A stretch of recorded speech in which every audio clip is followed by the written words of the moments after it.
Greetings and salutations, friends, and welcome back. Boy, I could start tonight's broadcast by asking if you've ever had one of those days. Things seem a little weird or different tonight here. It's because Microsoft Corporation, in their infinite wisdom, decided to do a hours long update right before the show began. I think it started at about 8:45 when I came in here to do the broadcast, and we're at 2%. So I had to rush and get a laptop back up here to do the show. I apologize if things are a little out of sorts tonight. This is the day that I've been having all day, but it's all good. Bad days pass. This too shall pass. Uh, I'm looking forward. I usually don't really look forward to going to bed very much, but tonight I'm looking forward to going to bed and just getting today over with. We'll start fresh tomorrow.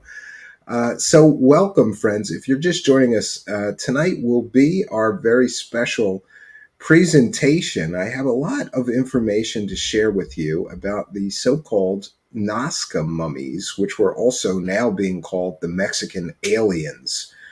Um, for those unaware, we detailed it last night on our show as the news was breaking. A well known, lifelong, 30 plus year hoaxer in the form of Jaime Maussan. There was a UFO hearing in Mexico, and he wheeled some coffins into the hearing and showed everybody what he claimed were alien bodies. What I forgot to tell everybody is that this is a complete and total hoax, in case you were wondering, from 2017, originating with Gaia TV. For those who may not be familiar enough with certain things, it's enough to say that Gaia TV, um, almost entirely everything that's really fake in the realm of paranormal or UFO or alien generally comes from Gaia TV or is hosted on Gaia TV. Um, so interestingly, that's where this hoax was first sold. And if you ask me, I really think there needs to be a new look at the laws surrounding these things. Because after all, people pay $100 a year for access to Gaia TV, and then they are treated with completely and totally fake, made up stories like this one. And let's be very clear, this is one of the most despicable hoaxes. I apologize, I'm looking in the wrong place. Different screen. I've got a laptop right in front of my usual rig here, so I apologize. This is one of the most despicable hoaxes in human history because it involves the use of decimated, and really disrespected human remains. And we have detailed on our show before, this isn't the first time that somebody used a human body or human body parts or human remains to scam for alien and UFO dollars. It's very common. We have other examples of this, including Stephen Greer's fake Atacama humanoid, and including the Star Child skull, and several others attempts. There have also been attempts to use the skeleton of a marmoset monkey that was mummified. I believe that hoax came from Jaime Maussan as well. My apologies. I have a wealth of information to share with you this evening. However, because of this technical situation, didn't have time to post all of the links in the description of this video. I promise you I will do that as soon as the broadcast concludes. Many people have complimented us on sharing these sources, especially other content creators. Oh, and by the way, before we really move on with tonight's presentation, please stop sending me messages. I'm aware that some other show hosts said some less than nice things about me and my show, and we worked it out privately. I don't want to speak about it, and I don't need any more people asking me about it or sending me messages. People disagree sometimes. And even though, you know, uh, any other show host that I'm friendly with, generally they have my cell phone number and means to contact me. If I've done anything to offend them or upset them, they can call me on my cell phone and we can work it out like men instead of, saying snarky things or whatever publicly. It should be handled privately. And after the fact, it was, and we're fine. It's good to move on. That was just part of my lovely and wonderful day today. But I have to say that the number of people that I used to always say this, that there's about, I can count the people that aren't um, that I don't consider grifty. Let's just put it that way. That are involved in this space. I can count them on one hand. And lately, I've been losing a few fingers of that hand. And it is what it is, But I don't want to get into the drama. In fact, we're going to try to avoid that stuff going forward and just focus on evidence-based research and good investigative journalism and bringing you great stories. Um, uh, that's really what I'd prefer to focus on. But I will just say this as a word of caution to anybody that's a content creator. If you're friendly with other content creators, that can be a very positive thing, but it can also be a very negative thing because, there is just an awful lot of egos involved with this stuff. And I'm guilty of that myself. But it is what it is. I will tell you that the problems always seem to begin when you approach or surpass that other content creators' views. That's when suddenly you're an asshole. But it is what it is. I'm okay with it. I've kind of made my peace that that's just the way it is here. But if you want a metric for when the problems begin, when you're friendly with another show host or content creator, the problems begin when your views start approaching or, God forbid, surpassing theirs. Because then you're, just ego nonsense. It really is. We prefer that we'll focus on many things. And while I appreciate everybody sending me messages and asking me what's going on and all this stuff, it's really just drama rama. Nothing new. It's like the same day with different people involved, the same scenarios, just now it's a different person, right? It is what it is. So we'll begin tonight's journey by sharing with you this excellent graphic provided by Scott Brown of In the Field. Um, so, I was absolutely shocked that they wheeled this hoax out again. Remember, it originated in 2016.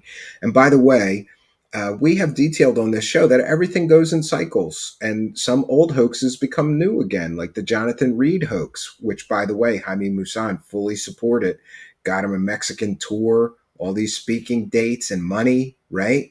After it was busted in the United States, Dr. Jonathan Reed went down to Mexico and South America, sponsored by Jaime Maussan. So Jonathan Reed's story was completely and totally busted at the time. I think it was the 90s.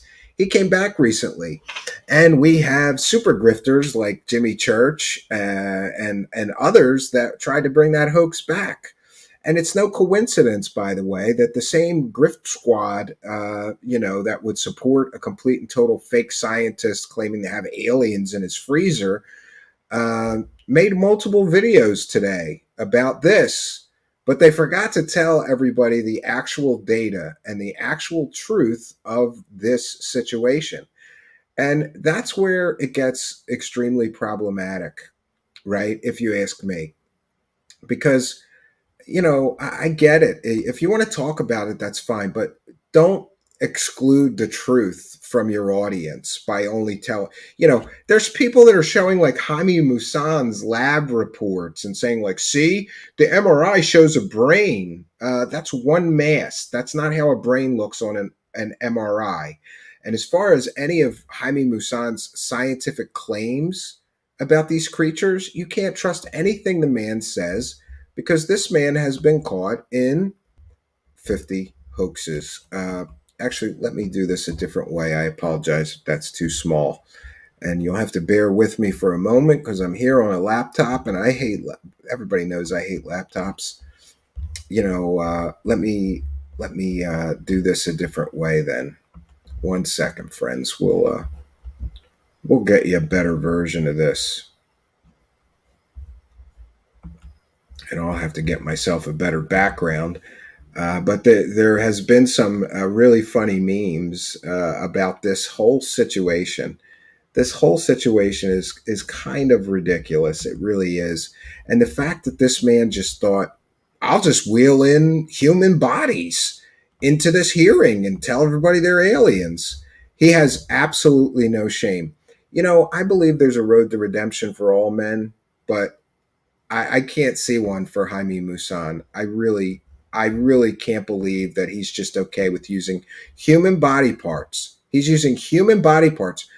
You know, imagine if that was your sister, your mother, your father, or God forbid, your child, because some of these faked alien mummies used children's bones. Imagine if that was your family member that some clown went and dug up, right? And then used to pretend it was an alien and make perhaps hundreds of thousands of dollars has been generated by this. Um, so we're going to go over this briefly. I'm not going to read them all, but I will provide in the link to the description my Twitter, where I've tweeted it in case you want to go over it in more detail.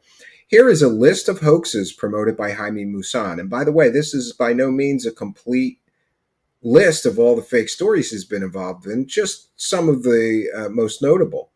The ship Maussan and Garrido said accompanied the Hale-Bopp comet. Yeah, you remember Heaven's Gate and how they, killed themselves because they believed that there was a flying saucer behind the Hale-Bopp comet. Do you know who started that? The Farsight Institute and Jaime Maussan started all of that alien talk. Wasn't aliens wasn't an alien spacecraft. There was nothing behind the Hale-Bopp comet. UFO sighting Venus during the eclipse of July 11th, 1991. Fake photograph of Carlos Diaz Martinez and his alien tripod. UFO or galaxy? It was the Bombardo galaxy of M104. Maussan supports the Billy Edward Meyer hoax of photographs and films. He says Billy Meyer's all real. The photographs and videos of hoaxer Arturo Robles Gil. The false stigmatas latex candle of Guillermo Bongiovanni. The fraud of Dr. Jonathan Reed and the alien bracelet that never worked. The SETI message in 1974, Maussan said, was answered in Chilbolton's crop circle. The Metapec alien of SARS-CoV-2's Tornelli. Alternative 3 on Mars. We heard all about that fake story from Emily Louise of Weird Reads by Emily Louise. The extraterrestrial disc was the spirit mark when drilling a rock. The message of Chilbolton crop circle and a carving in Uzbekistan. The Twin Towers UFO in New York City, and it just goes on and on and on, friends. Here we have a list of 44 completely and totally fake stories that Jaime Maussan has directly sold. All fake, completely and totally provably fake stories.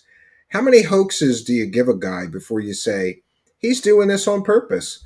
In my opinion, the only person who has more hoaxes, perhaps, than Jaime Maussan is Third Phase of Moon, who, interestingly, you know, I know they got clowns working for them running their UFO shows. Where is the condemnation from Third Phase of Moon? But Third Phase of Moon have a working, existing business relationship with Mr. Maussan, whereby they're allowed to share his videos on their channel, and he's allowed to share their videos on his television show. By the way, we'll have more details of why his television show was literally shut down by the Mexican government during the pandemic. We've got the details for you here, and only we've got that story. It's an exclusive here on Truthseekers. Yeah, Jaime Maussan's entire show was taken off the air and shut down in Mexico during the pandemic. 3 guesses why. If anybody guesses in the live chat, you get a special prize from me. Why did Jaime Maussan's television show get taken off the air, shut down by the Mexican government during the health pandemic. Can you guess? Can you guess what Jaime Maussan was selling during the COVID pandemic? You probably can. Anybody, first guest in the live chat gets a special prize from me and the honor of winning this wonderful competition here. And if you're just joining us, we are detailing these completely and totally fake Mexican aliens. Newsflash, spoiler alert, they're not aliens. And interestingly, so many people sent me messages today arguing with me that these are real. Or wait for the scientific analysis, Stephen. There's already been scientific analysis. And by the way, any of the scientific analysis coming from Jaime Maussan is from people he paid to fake things. You can't trust anything coming out of the Jaime Maussan camp, but it is interesting that even their own DNA analysis that they released shows that the creatures are human. That's because they took samples from below the head. If they had taken samples from the actual skulls, those DNA results may have come back with something like dog DNA or llama DNA. I'm going to say that one more time. If they had taken the samples from the skulls of these creatures, the DNA results may have come back as llama DNA or dog DNA if they took samples from some of these skulls. And we're going to detail why for you. But before we get into the complete and total proof that it's all fake, let's do this first. I have here,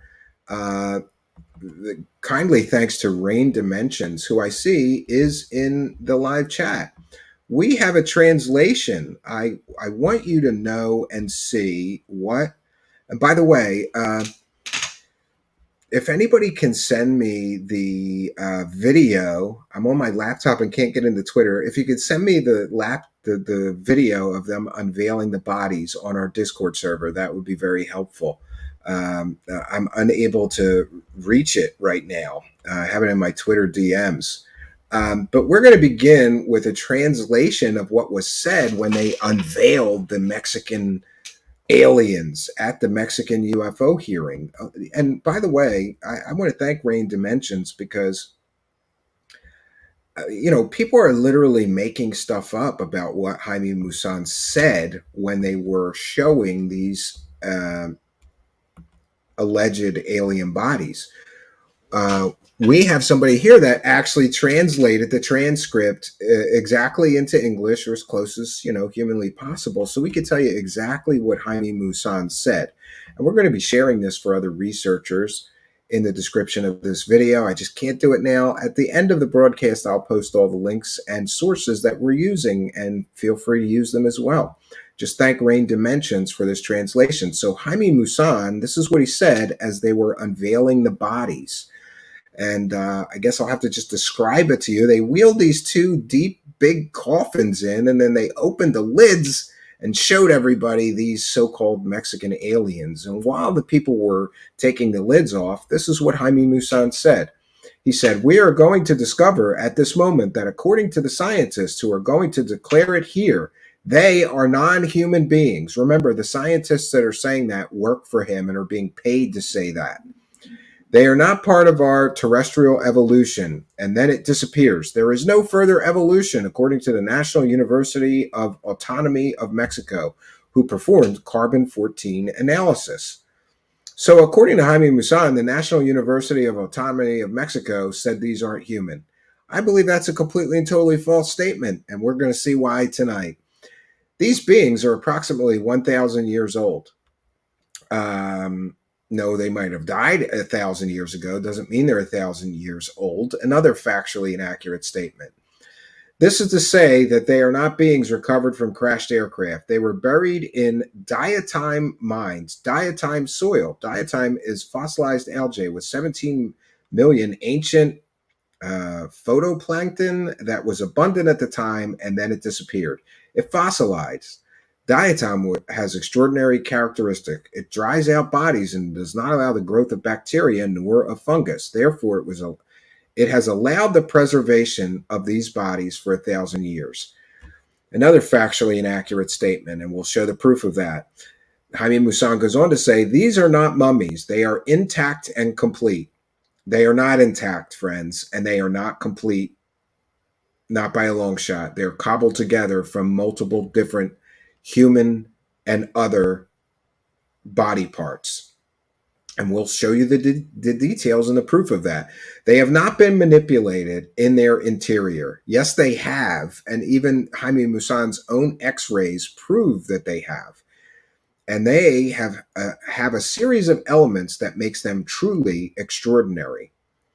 Then he gets this person, Hoaxes Mantilla, who is going to bolster his alien claims. This man comes to the podium and says, my journalistic investigation is based on scientific studies performed by various countries in some of the most prestigious labs in the world. And I think that's a factually inaccurate statement because, listen, here's what you need to know. Every single individual that performed any analysis on these so-called alien bodies that was independent and therefore not directly being paid by Jaime Maussan to say what he wanted, all came back and said that they were fake. There have been biological analysis, criminal forensic, geneticists, biophysics, radiological, microsurgeons, metallurgists. Why metallurgists if they're bodies? You'll find out why. This is extraordinary find because they're dried bodies that pertain to two species unknown to science, but yet their own forensic analysis proves that these are not anything other than human. It's absolutely ridiculous that these people get up in front of other people and say these are not human bodies. The own DNA that they released, the DNA study that they released, it's absolutely ridiculous. Here, we're going to share this. This is from their own analysis, right? Organism, Homo sapiens. So why are they saying this is from alien bodies if their own DNA analysis that they released says Homo sapiens? Oh no, these are two unknown species, unknown to science. That's completely and totally factually inaccurate by their own admission. But this is how hoaxes work. Forget about the science, right? This is extraordinary find. It sure is. It's an extraordinary find of dead human body parts and animal parts being glued together and plastered to sell a fake alien story. That's what this is. The genetic information has already been uploaded to a scientific repository online for anyone with the capability to analyze that information can see it freely. And that's what we just showed you from. They're releasing stuff that says it's human DNA from the samples we got. Oh, it's non-human species and two different aliens, not just one. As of July 17, when we presented with Jaime and Gaia TV at a conference in Lima, some archaeologists and other professionals, or so they called themselves, of the scientific community declared fraud, that the body was fabricated with animal remains, and they gave the opinion publicly that craftsmen had mutilated the hands and feet, but they mutilated eye sockets to give it its appearance. The present among our colleagues believed in them because they are the most important figures in archaeology who said it. Scientists who were exalted in their fields were the ones saying this. But you know how many analysis and how many demonstrations and how many studies these scientists have conducted on these bodies before they made their diagnostic? Zero, nothing. And that's another factually inaccurate statement because Jaime Maussan released things like high quality MRIs, high quality X-ray scans, and an expert in anatomy looked at these scans, these X-rays, and showed all of the problems with that situation. They didn't go to the university to make sure. The bodies have been at the university for 4 years. Shows a PowerPoint slide showing negotiators versus investigators. You can see on the screen right of the analysis done on the bodies, and on the other side, the empty column, the work of the negotiators that basically have done their diagnostic from looking at their computers, sitting at their home offices. Yeah, it's just a coincidence that every world-renowned expert in archaeology or anthropology or human anatomy that looked at these said that they were fake, right? Well, some bureaucrats from the Ministry of the Culture declared fraud. They showed some ritual artifacts like the ones you see here. The ones with the white X are very small pieces that accompany burials, but they are ritual pieces. We found ritual purpose for the artifacts, that this was a tribute to their ancestors who buried these bodies, wanted to imitate, wanted to replicate. It goes on here. Um, so there's a great deal of scientific claims here about all the research that has been done that proves that these are non-human entities unknown to science. And this, my friends, is completely and totally false information. It's fake news. And by the way, I just want to say that, even people that I would never expect to be so stupid said things like, oh, I want to see the scientific analysis. Let's see the data and let's have people analyze this. This man has been caught selling, how many fake stories? We got him for 45 on the graphic that I showed. I'm sure there's hundreds more. Yet you don't give a man like this the benefit of the doubt. And again, I just want to restate my objection to anybody that is stupid enough to use 100% complete and total body parts to scam people for alien and UFO money, because that's what's taking place here. Now, I have an awful lot more to share with you. We want to thank Kimball Mortison for a kind and generous $9.99 super chat. We've all heard the aliens are small, but not this small. Their daintiness likely made piecing them together from existing bone samples much more convenient. Yes, it did. And I agree with you. And there is some indications that they actually used children's body parts to put these things together, which makes this grift all the more despicable. You're digging up dead children and gluing them back together to look like aliens to make money. That is absolutely despicable. But we thank you, Kimball Mortison, for your kindness, generosity, and support in helping us to praise the cash. Praise the cash, praise the cash.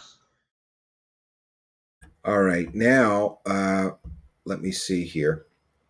We'll move on to some more information that we have to share with you. One of the things that we have to share comes directly to us from filmmaker Darcy Weir. There is a film that he did some time ago, and I remembered that it busted this story. Well, he kind of reported on it, but then at the end of the documentary, he also busted it as completely and totally fake. And we have those clips to share with you. I'm aware that somebody else shared them on it, and they got shared on a huge channel. So I'm glad for that. That means that more people are going to see the truth about these things.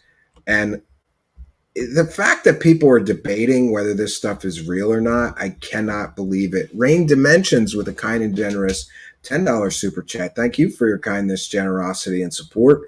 Longtime show supporter. Now he's our show's Spanish translation expert, too. You guys are going to make it rain up in here tonight. Thank you for helping us praise the cash.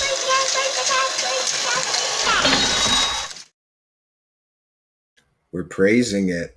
Thank you very much, Rain Dimensions. And thanks for that translation. I'm going to share that. It's already in our Discord server, but I'm going to share that in the description of the video. So anybody else that wants to know exactly what lies were told about these aliens, you can go to the translation that we will provide as a public service, thanks to Rain Dimensions. Thank you for that. So every time I do this, I have to share this video in a certain way, and sometimes there's technical issues with this, so I apologize if there is, but we're going to try to bring it to you. And this is from Darcy Weir's excellent film, which is titled Humanoids. And in that, he covers all kinds of like sort of alien cases, mostly surprisingly from a critical perspective. And at the end of the film, he even says none of these stories are real. Which is refreshing to see in a documentary. And he has graciously allowed us to use his clips from his film. And by the way, this film, Humanoids, I watched, he showed me where to get the clips, and I got them last night, but I watched the whole thing. Extremely enjoyable. And you can go to Tubi.com and just search in the search bar for Humanoids, and you can watch it completely free, ad supported. Support independent filmmakers and content creators like Darcy. We appreciate Darcy. So, in this first clip, we're going to see Jaime Maussan lying through his teeth, claiming some vast government conspiracy to cover up the aliens, when the truth is that the Peruvian Antiquities Ministry, when they learned that someone had essentially robbed graves from cultural archaeology and anthropology sites in Peru, they went to investigate. That's what he's really talking about. How the Peruvian Antiquities Commission didn't appreciate somebody stealing bodies from Peru to make a fake alien hoax, so they went and investigated. But he's going to turn that into some kind of conspiracy to cover up the aliens. These aren't aliens, and it's completely and totally despicable that somebody would dig up human bodies and disrespect the dead to this level and this extent, to desecrate human bodies. It's absolutely despicable, friends. Um, and also, this first clip we're going to share from you is from the Kerry Cassidy show. That's another indication that this is completely and totally fake. After all, Kerry Cassidy has pumped up all kinds of fake stories, including David Wilcock, Corey Good, and others, right? She used very questionable sources like murderers and court-martialed. Let me see how I say this without saying the P word, because YouTube doesn't like that. She used a man who was court-martialed for crimes against children. Is that clear enough to you? She used that man as a source for alien stories. And by the way, I believe she knew that he was court-martialed for having problems with children, essentially assaulting a child, and still used him, milked him to sell alien stories. If Gaia TV is involved, it's fake. If Kerry Cassidy is involved, it's fake. And we should know by now that if Jaime Maussan is involved, it's fake. But let's take a moment to check out this clip from Darcy Weir's excellent film, The Humanoids, which you can watch on tubi.com, tubi.com, for free. Just go to tubi.com, put humanoids in the search bar, and you can watch it for free. You're going to have to watch some commercials. And by the way, I haven't done that in a while. And commercials that you can't skip, wow, they seem a lot longer than they used to. But it's still a worthy watch to me, and I hope that you check out his film. And our thanks for Mr. Darcy Weir allowing us to use two portions of his films. We're going to be sharing two separate clips to educate the public about these so-called alien mummies. Jaime, do you mind explaining? Yes, as you know, in 2017, we presented the finding of two different species of creatures with just 3 fingers. One of them looked very human, however, had a very large head, no ears, and some differences with human beings. The other is completely different. It's closer to what we say are the grays. They are 60 centimeters, a little bit less than a yard tall, and they also have 3 fingers. They look more reptilian. However, they are not reptilian because the DNA that was analyzed, it was not from any of the 1 million species that have been analyzed with DNA on Earth. Then this is something very, very different. What we were talking is that now these bodies are at the University of Ica. Ica is the region where Nazca and Palpa are. That's the reason the Ica University got very interested, and they asked us if they could have the bodies to continue the investigations. And we were very happy to provide the bodies to them, because all we want with this case is to have a full investigation. Then finally, a week ago, the 6th of November, the mummies were presented to the media and openly to the public, and the university announced officially that they are going to continue this investigation.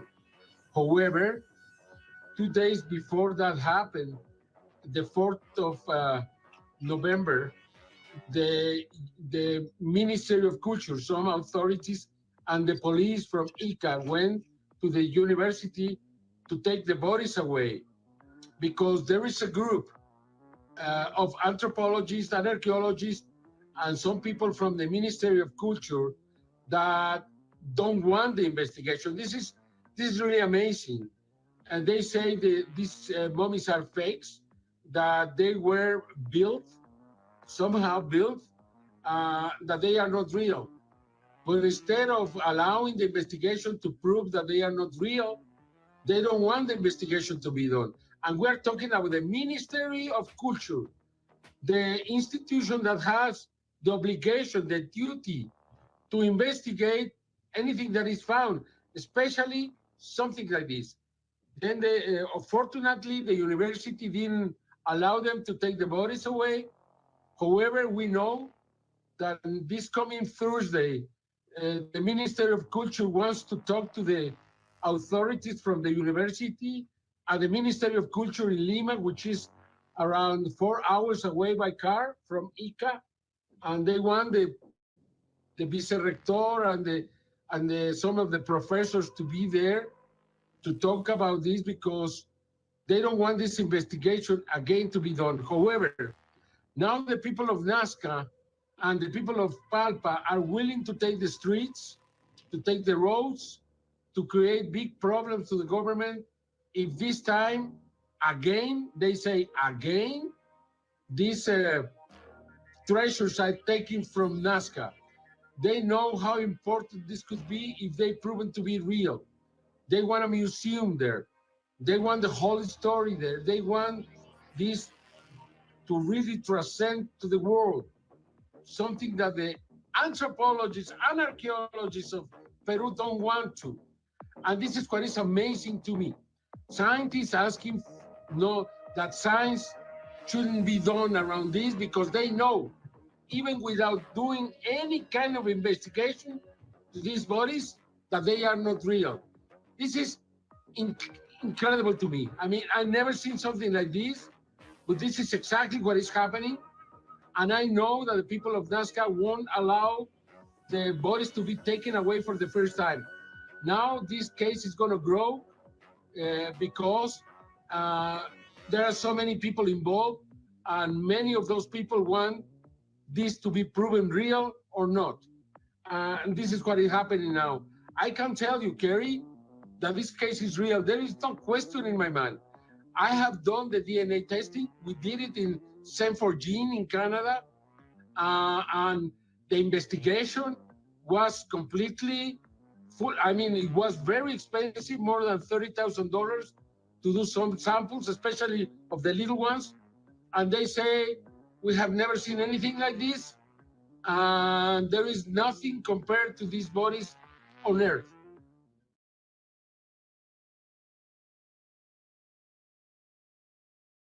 Something going on in Nazca.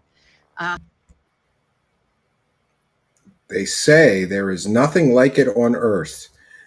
However, we just showed you DNA analysis that said that the samples were human. So there's an awful lot of doublespeak and disinformation going on here. And interestingly, Jaime Maussan was willing to put people in extreme danger protesting the government. Did you hear that line? Oh, they're going to take to streets and protest the government taking these bodies. The Peruvian authorities took, not all, I'm told, by a good source, but some of the bodies out of the hands of Jaime Maussan, hoax promoter. And the reason they did that is because these were allegedly or apparently Peruvian mummies that were robbed from Peruvian grave sites and archaeology sites. Somebody stole human bodies from Peru and then took them to Mexico to do a hoax. Who would that be? That would be Jaime Maussan. So the Peruvian authorities in antiquities went and, yeah, they confiscated. And I'm told they didn't get all the bodies. So could these two that they showed at the hearing be ones that they did not get at the time that this happened? Interestingly, uh, one second.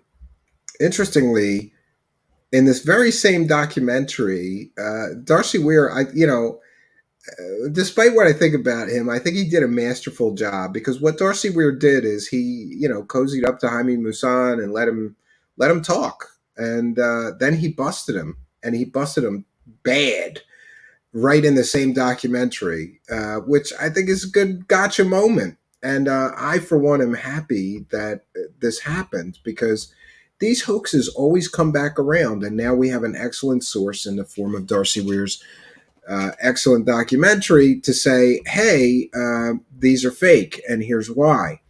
And interestingly, Brian Forrester, who did a lot of work on the Paracas skulls, those big elongated skulls, which that's a whole weird, interesting story in and of itself, but he's done an awful lot of work on the Paracas skulls, Brian Forrester. So Darcy, apparently he needed an expert, and he went to Brian Forrester, and we have the video to share with you. This will be the second clip from Darcy's film, which is called Humanoids. You can get it on Tubi.com for free. Just search Humanoids. I'm sorry I didn't provide the link due to technical difficulties right before our broadcast. Now, let me get that video for you.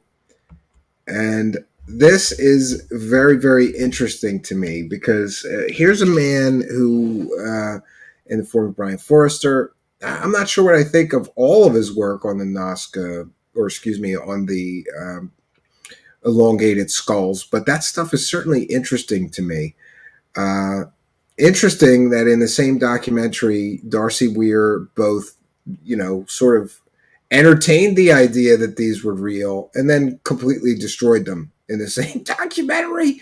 And by the way, we have, besides Brian Forrester, there are dozens of experts who have looked at these and given their expert opinion. And again, I just want to state that anytime you get a man of science or an expert to look at these and the fake data generated by Jaime Maussan, they come back saying that they're fake. The only people saying that these are non-human are people that are being directly paid, I believe, to say that by Jaime Maussan. You can't show me independent researchers that are looking at the data and examining these things. Remember, Jaime Maussan screwed up because he gave out too much data. He gave out high-quality MRIs. He gave out high-quality X-rays and more. And we're going to see more evidence and proof. But here's this secondary clip from Darcy Weir's film. Have you heard about the Peruvian, they call them the Nazca mummies that have surfaced in the past 3 years?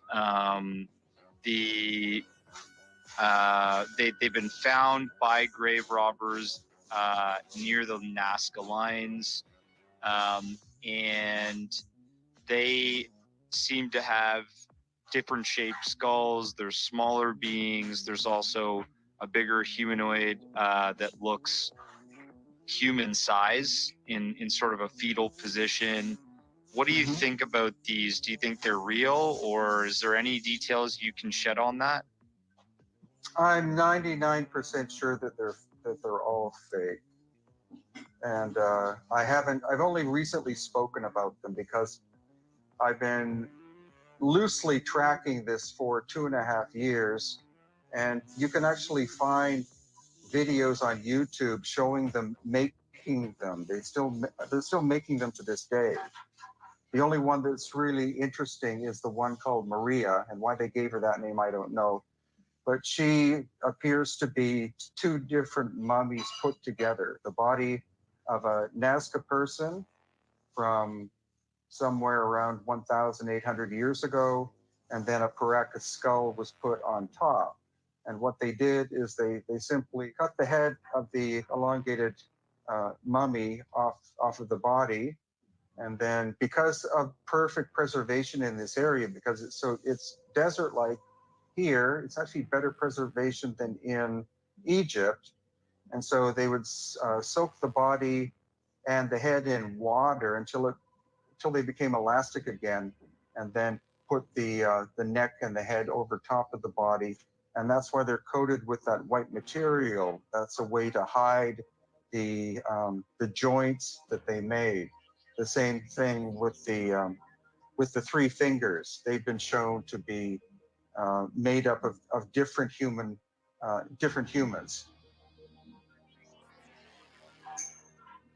Wow, that's pretty bizarre that they would do that. And why? The whole thing behind the Maria and the so-called Nazca mummies was a way to make a lot of money. Maria was put on display recently in a local university with a price tag of $1 million.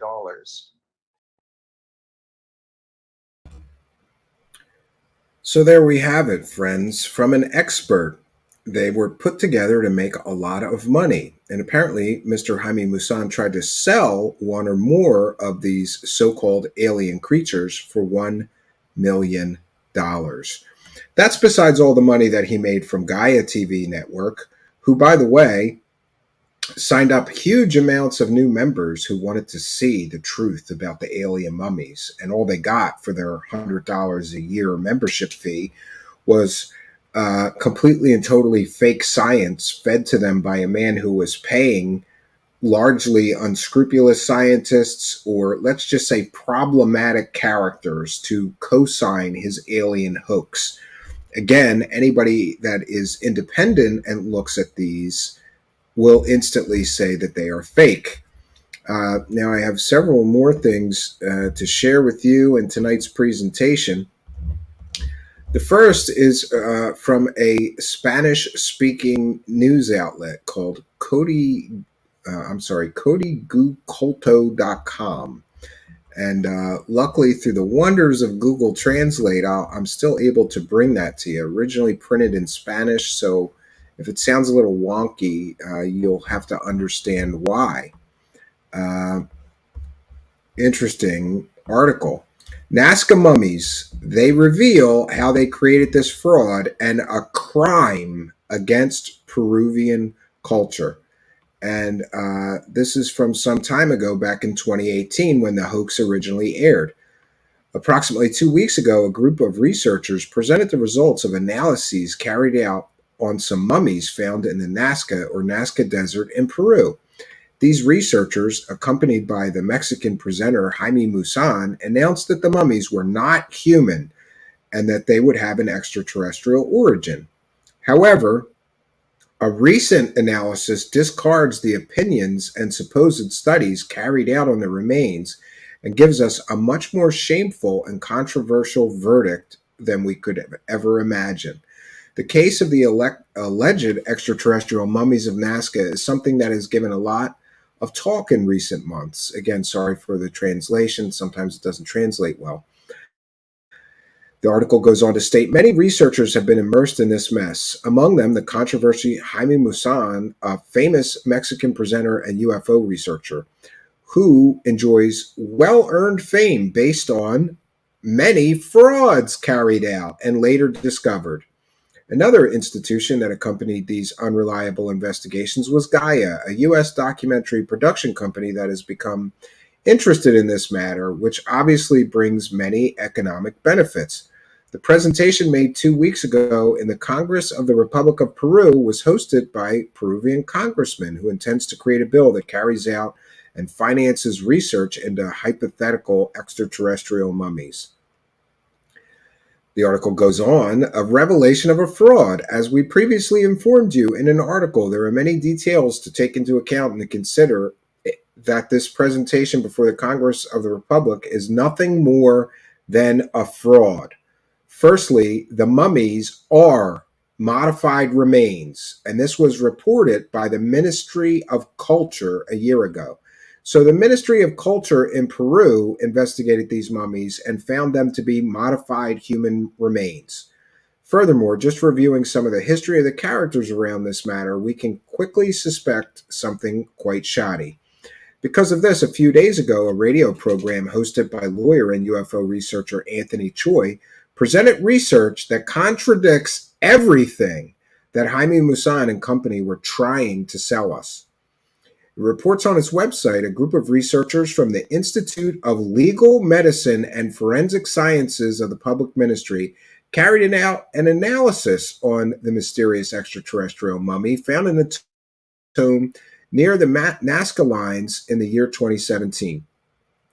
The conclusion that they delivered is far from what was said a few days ago in the Congress of the Republic. Specialists have assured us that the alien mummy could be made up of nothing more and nothing less, unfortunately, than the skull of a dog that would have been carved to give it the classic shape of an alien skull. In a video released by Radio Capital, one of the researchers, remember these are experts in anatomy, they say the safest candidate for being material on which it was made, the mummy, is a canid. Dogs are associated with human archaeological material. What does this mean? To carve this elongated head, they had to remove the snout and all the teeth. Then a false skin was put on that. And here are some images comparing. It's exact to a dog skull, friends. It's exact to a dog skull.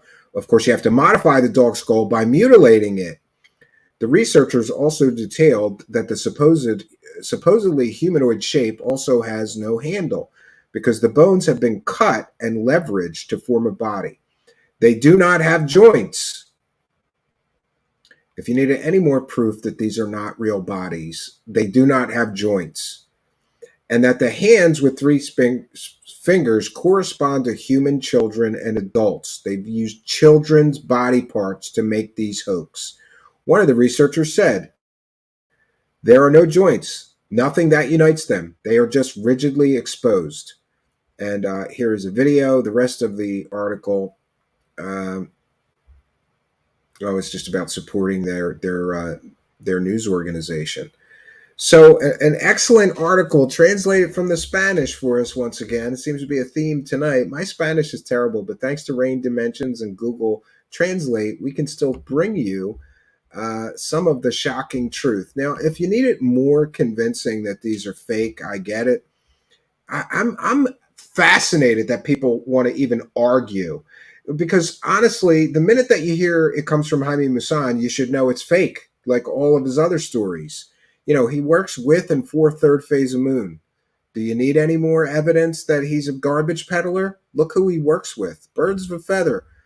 Third phase of garbage, push garbage together. But if you needed any more evidence of that, there is an article. Do you really, anybody that wants to argue with me about this being a fraud or not, I'm just going to point them to this article for a very great reason. The article that I'm sharing that says that these are fake and a fraud comes from none other than Fraud Magazine, friends. Did you know there's a whole magazine dedicated to fraud? Yeah. Archaeological frauds threaten Peruvian cultural heritage. Peruvian fraudsters take advantage of victims' gullibility and interest in pre-Columbian Andean history, plus the vulnerability of powerless indigenous peoples and rampant corruption, to commit archaeological frauds that exploit and denigrate cultures. A curious case of supposedly alien mummies in Peru strangely led to a congressional proposal in a country rich with historical traditions of ancient cultures and more recently endemic corruption. Fraudsters have exploited both in numerous international fraud schemes, including some related to the country's treasured antiquities. Just so everybody's aware, it would be completely and totally illegal for you to dig up a mummy in Peru and take it out of the country.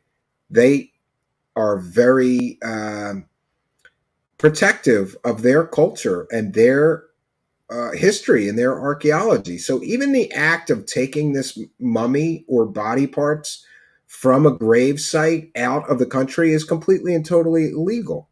In 2017, Gaia.com began promoting a video series unearthing NASA that suggested researchers had discovered a potentially extraterrestrial mummy in the Andes regions of South America with an elongated skull and only 3 extended digits on each hand and foot. The initial teaser video enticed viewers to pay for a series that included, quote, experts, unquote, analyzing the mummy they named Maria that bore a striking resemblance to another Nazca mummy promoted by Peruvian YouTuber in 2016, which bona fide professionals quickly debunked as a fabrication consisting of non-human and reptile remains. See The Racism Behind Alien Mummy Hoaxes by Christopher Heaney. Eventually, in late 2018, then Peruvian Congressman Armando Valenzuela proposed a bill to officially declare an investigation of the Nazca mummies an item of national interest, which could potentially provide resources to analyze them. By the time how do you say that?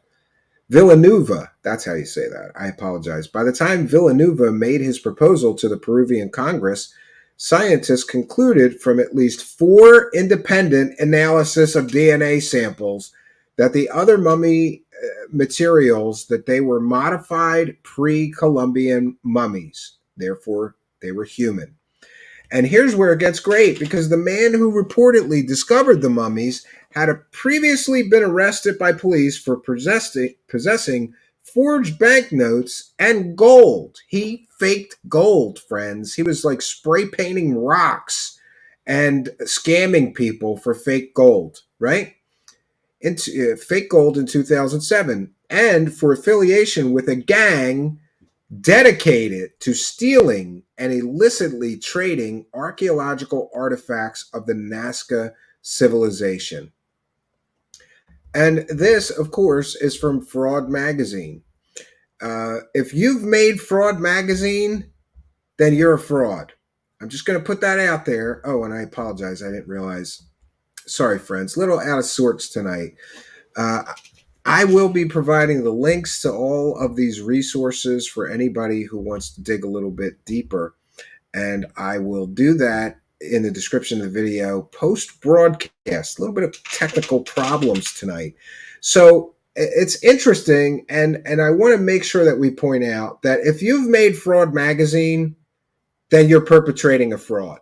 Let's just call a spade a spade. If you've made Fraud Magazine, then you've perpetrated a fraud. You got to be doing fraud to get into Fraud Magazine. These mummies are not real. These are not aliens. This is a fraud. Now we're going to get to my favorite portion.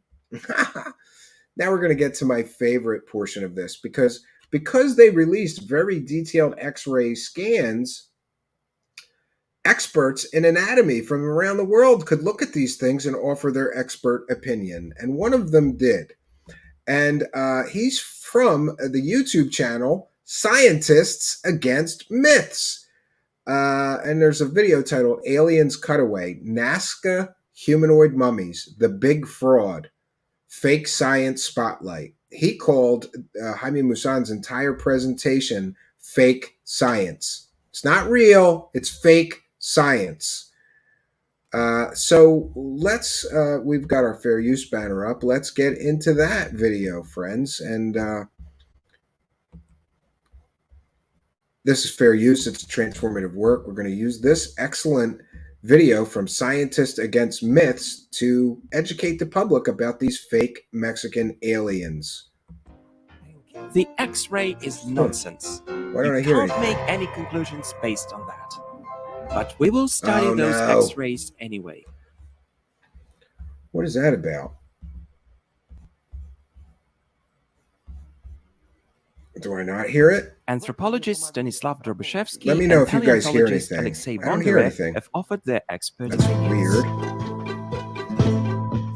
Among all the You gotta love technical issues. Let me check in with the live chat while we try to figure this out. Huh.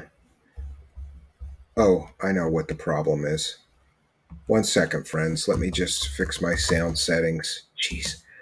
You gotta love Windows, right? They did a.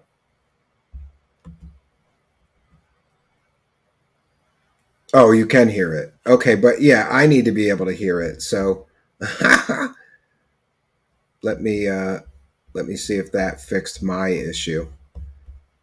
It's set to my microphone instead. You can't make any No, why can't we hear that? This is bizarro.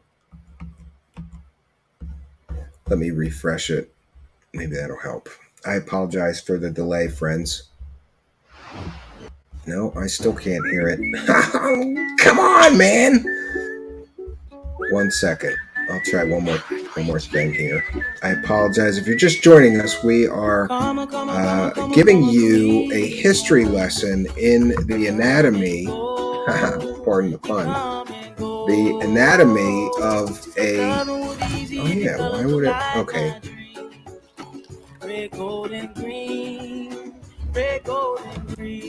All right, now I got it.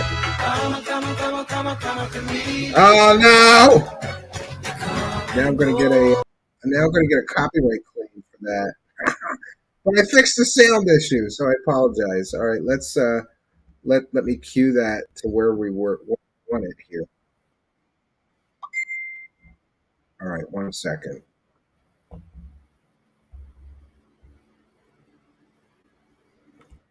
All right, I got it, friends. And I have sound now, so we'll be able to hear it. I'll be able to hear it along with you. I apologize for the technical issues. We can thank Microsoft Corporation for that.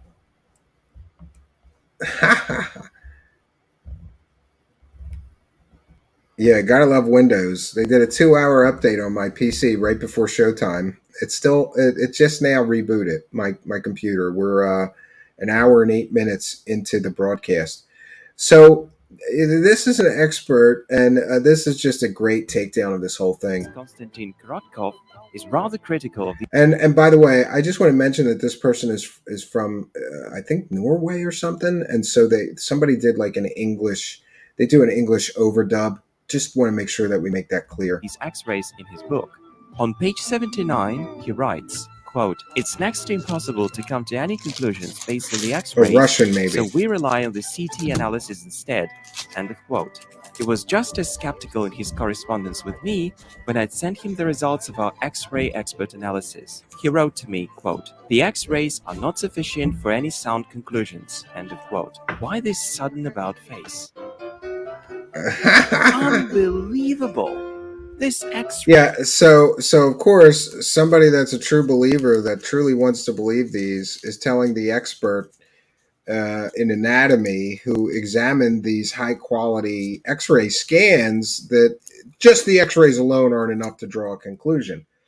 But what we're going to see, friends, when you see how phony these mummies are and how terribly they're put together, the X-ray scans are enough to show you they're fake. If you get a qualified expert on human anatomy to look at them, they'll be able to tell you what these things are actually comprised of, what they consist of, what they're built of, what they're made of. And what they're not made of is aliens. Ray proves without a shade of doubt that the mummies are genuine. In your face, official science. Nothing beats the X-rays. A little bit of sarcasm What's from this? Mr. A Science report Guy. by the anthropogenous experts? A crude? Fake? Yes, these experts called it not just a fake, but The a crude X-ray fake. is nonsense. You can't make any conclusions based on that. But we will study those X-rays anyway. Anthropologist Stanislav Drobushevsky Yeah, and paleontologist And I apologize. Apparently, this expert is from Russia. Alexei Bondarev have offered their expert opinions. Oh, those are the experts. So he mentions them. Among all the weird mummies, there are 4 three-fingered hands. These hands were among the first finds that Mario shared with alien enthusiasts in late 2016. Yeah, that was the first thing we saw. Let's the hands. have a look at the first hand. For those of you who may not know, the human hand contains metacarpal bones that form the palm of our hand. The hand also consists of phalanges that form our fingers and thumbs.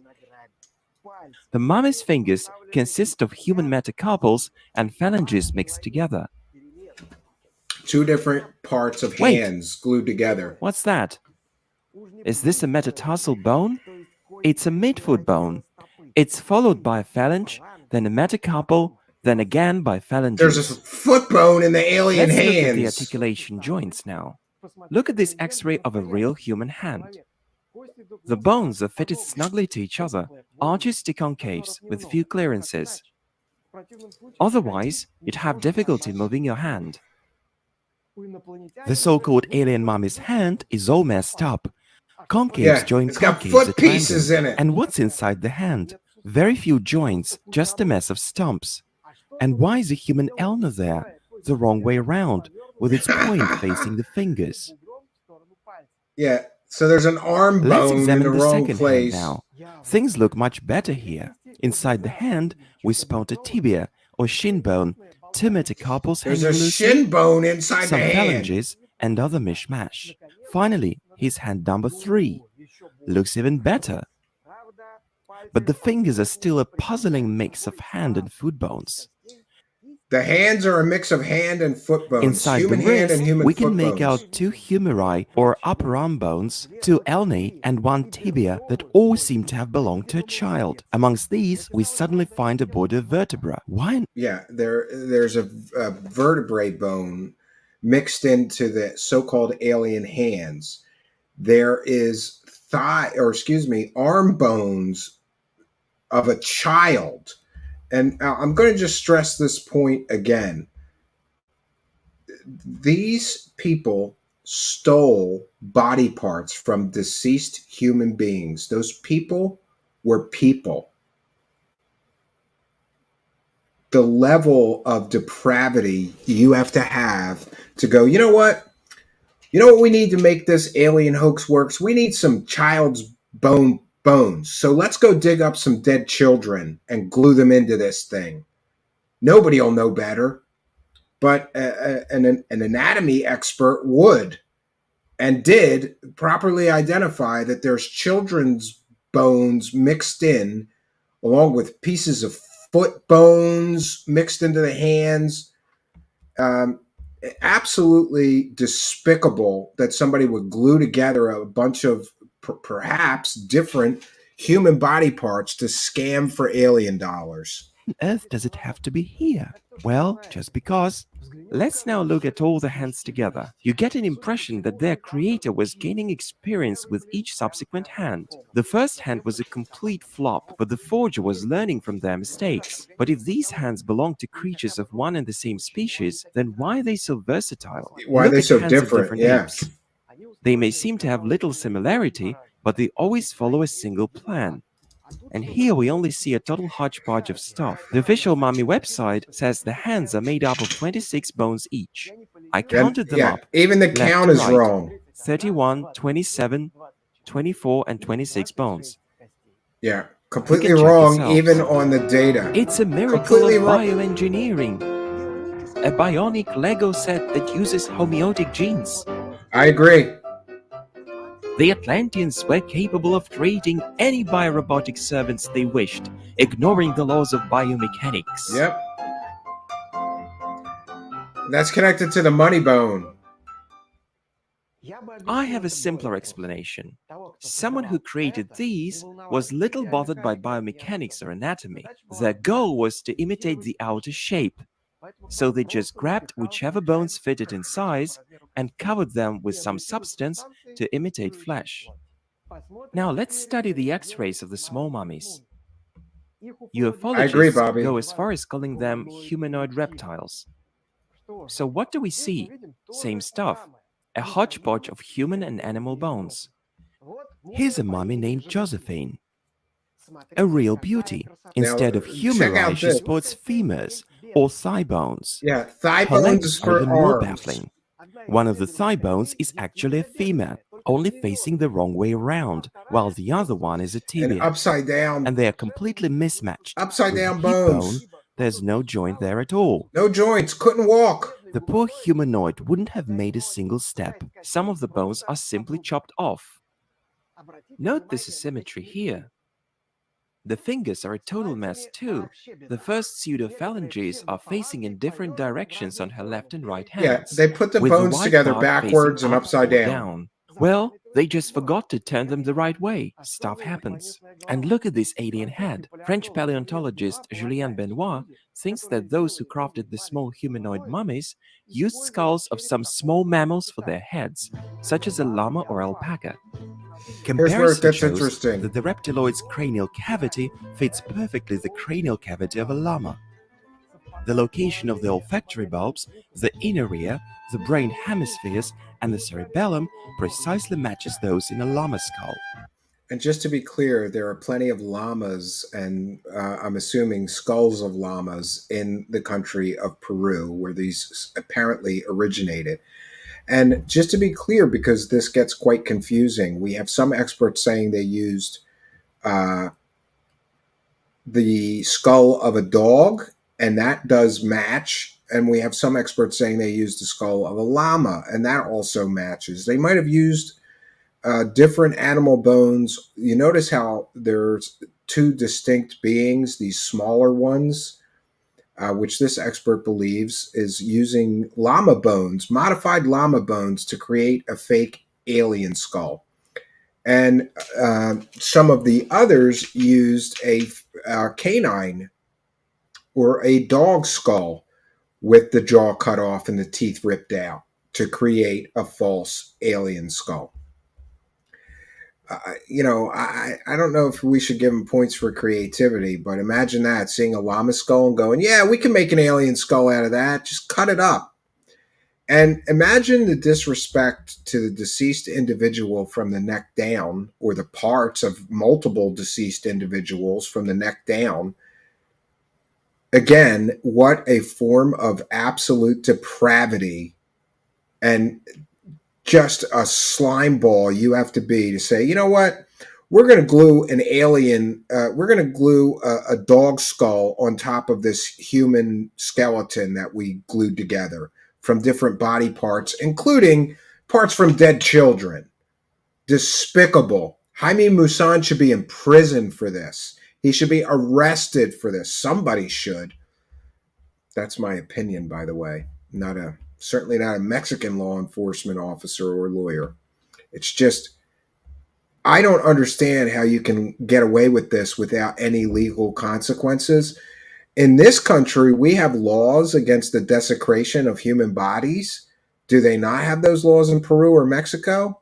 I'll have to ask somebody from Peru or Mexico. If anybody knows, please email me and let me know. Do you have laws against the desecration of human bodies in the countries of Peru or Mexico? I'm sure we have some listeners from both countries that could let me know. In our country, in the United States, if you did this, I believe that you would face criminal consequences. This is absolutely disrespectful. This is desecrating human remains. The whole facial part of the skull was broken off, leaving only the brain case. The skull was then rotated so its back part faces forward. The reptiloid's face is actually the back of the poor llama's head. Just crazy. Living in a tiny. Oh, 1 second. I apologize, friends. Let me just cue past the commercial.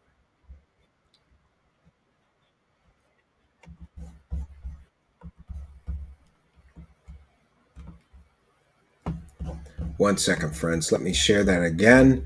If you're just joining us, friends, we are detailing for you the real truth behind those Mexican aliens. Spoiler alert, they're not aliens. They're human and animal body parts glued and then plastered together by despicable hoaxers and convicted con artists who discovered them and then took them to Jaime Maussan, who then doubles and triples down and pays his team of fake grifty scientists to say that they're not human and we've never seen anything like this. Yeah, I'm sure you never seen anything like this, because it takes an awful slime ball to glue human, including dead children, body parts together with animal parts to create the illusion of an alien skeleton. Let's continue here, and we're going to hear from paleontologist. Paleontologist Rodolfo Salas Visconti is of the same opinion. So you've got multiple experts concurring in different scientific disciplines, concurring how these fake aliens were constructed. Multiple science disciplines agreeing, forming a consensus. This is how they fake them.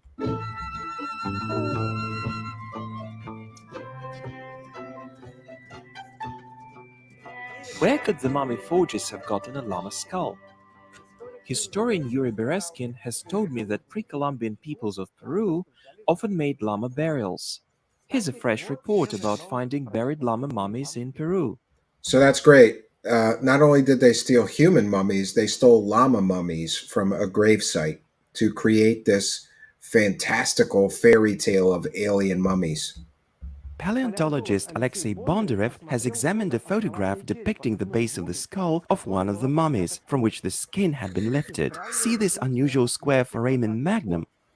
The alleged place of the junction of the brain and the spinal cord. You can clearly see how the so-called skin goes inside the square hole with no tearing. It's as if a human neck went right inside the hole in the back of their skull. You can make a doll like this, but it's simply impossible to find in a real mummy of any creature, be it of a humanoid or reptiloid kind. Yeah, so completely and totally fake, friends. He's counting money in one of these scenes, right? And he's figuring out how to cut pieces off. Where do we right? attach the backbone?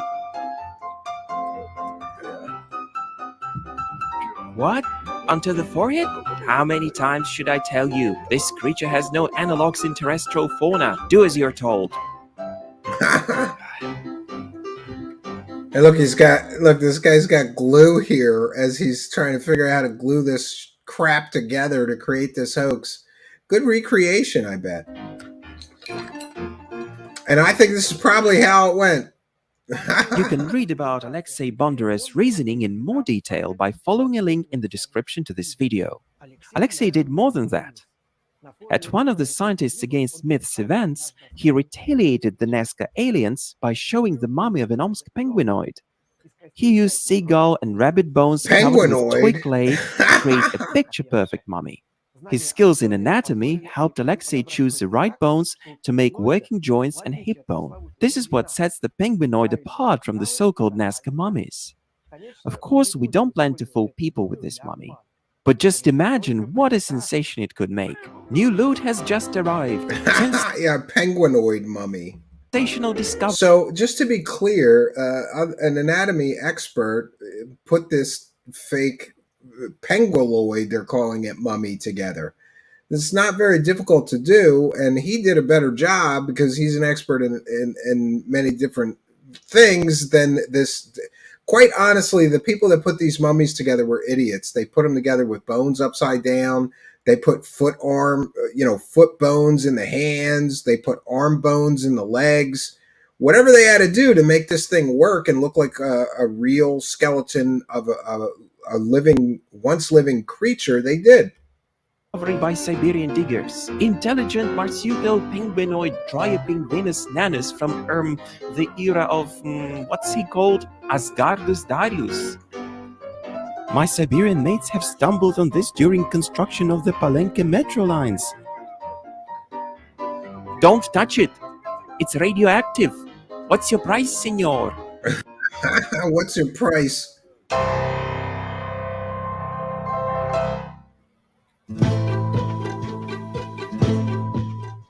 Okay, we've examined the X-rays, but X-rays so old school. We've got a brand new examination technology today called CT or computer tomography. This is what Korotkov writes about it in his book on page 41. Quote, "It is no longer enough to simply look at ancient bones. To understand the peculiarities of images on high-resolution computer tomograms and be able to interpret them requires a great deal of clinical experience. This can be done by doctors who study such images every day, but anthropologists usually do not have this knowledge. Yeah, so that's interesting because I'm sure that Jaime Maussan got people to look at this so-called data and say, yeah, I've never seen anything like that. Yeah, that's not human. End of quote. But when we go to This a must full have been the expert- reason why no anthropologists were invited to join the mummy research team. Luckily, we did find one such expert. Yeah, and by the way, if you discovered a mummy, one of the first people that you would employ if you really wanted to do serious scientific investigation into that mummy is an anthropologist. Where's Jaime Maussan's team of anthropologists? This is anthropologist Sergei Slepchenko from the Laboratory of Anthropology and Ethnology at the Institute of the Problems of Assimilation of the North of the Siberian subdivision of the Jeez, Russian God, Academy of what Sciences. a title! Sergei has studied mummies of the far north of Russia and has studied CT scans of ancient mummies. I asked Sergei to look at the CT scans of the Nazca mummies known as Albert and Josephine. Oh, this should be interesting. Surprisingly, Sergei came to the same conclusion as his colleagues, though he knew nothing about their examination results. Quote, according to my analysis of the CTs in question, the objects Albert and Josephine are not skeletons of any real animals, but our handiwork that was made using human bones. There we have it from an anthropology and an expert in CT, which is the form of these scans that are being bandied about. In question of the objects, Alberto and Josephine are not skeletons of any real animals, but are handiwork that was made using human bones. Not real. In other words, fake, for you people still arguing with me on Twitter. End of quote. The anthropologist noted that in both Albert and Josephine, thigh bones were used instead of humeri, or upper arm bones. Yeah, here we have it again. They're using thigh bones as arm bones in these creatures. And an expert can tell the difference between an arm bone and a thigh bone, just so that we're clear. Albert had a humerus in place of one thigh bone, and a thigh bone in place of the other shin bone. So they basically flipped. Let's put the arm bones in the legs and the leg bones in the arms. The expert had noticed that the mummy's backbone is composed of broken vertebrae and ribs that often go inside the spinal canal. Slepchenko noted low quality of the tomograms. Yeah, and by the way, these are some of the scans that were done and released by Jaime Maussan. This is a case. Jaime Maussan was his own worst enemy here. He released way too much data that would allow experts to analyze the data and come to clear scientific conclusions. And every expert that you show Jaime Maussan's released data to, including the scans, the x-rays, and more, come back saying that these are completely and totally fake. Why are there arm bones in the legs? Why are there leg bones in the arm? He also pointed that something was stuffed inside Albert's neck vertebrae, likely some bone or stick to keep the head upright. Yeah, exactly what you would do in a hoax. You got to keep the head on the body Look closer. somehow. There's some kind of stuff inside the spinal canal that is absent in the foramen magnum. Then it appears in the vertebral foramen of the first vertebra and goes on down through the whole cervical spine. Can't fool the experts, friends, especially when they're not being paid by the hoaxer.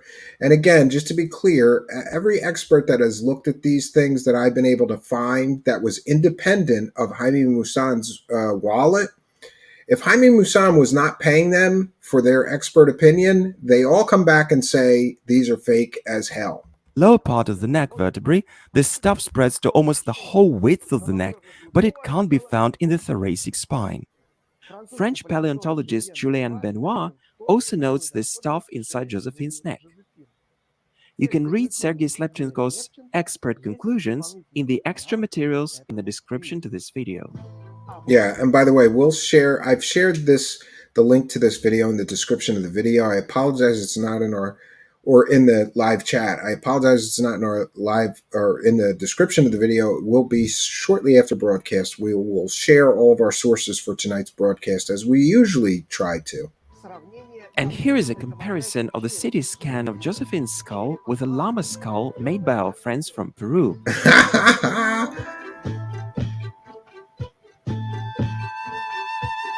Yeah, this is where I think it gets extremely interesting, and I think they're spot on about the fact that a llama skull was used to create this hoax. And interestingly, if they would have taken bone or DNA samples from the skulls, the DNA would come back, and we would know for sure if they used a llama or not. It wouldn't come back human, obviously.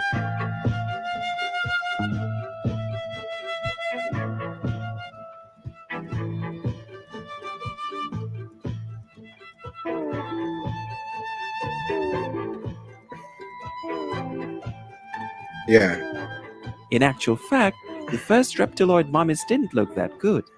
They had been preceded by several prototypes which were so poorly crafted.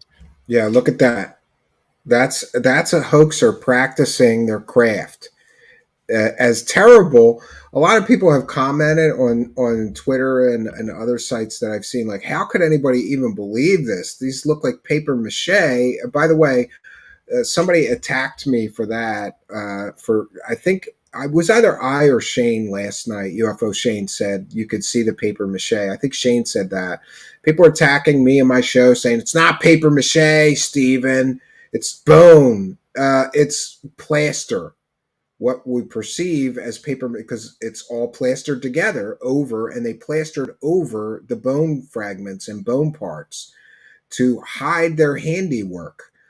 But here we can see some of the prototypes that are absolutely terrible, even worse than the ones that they ran with.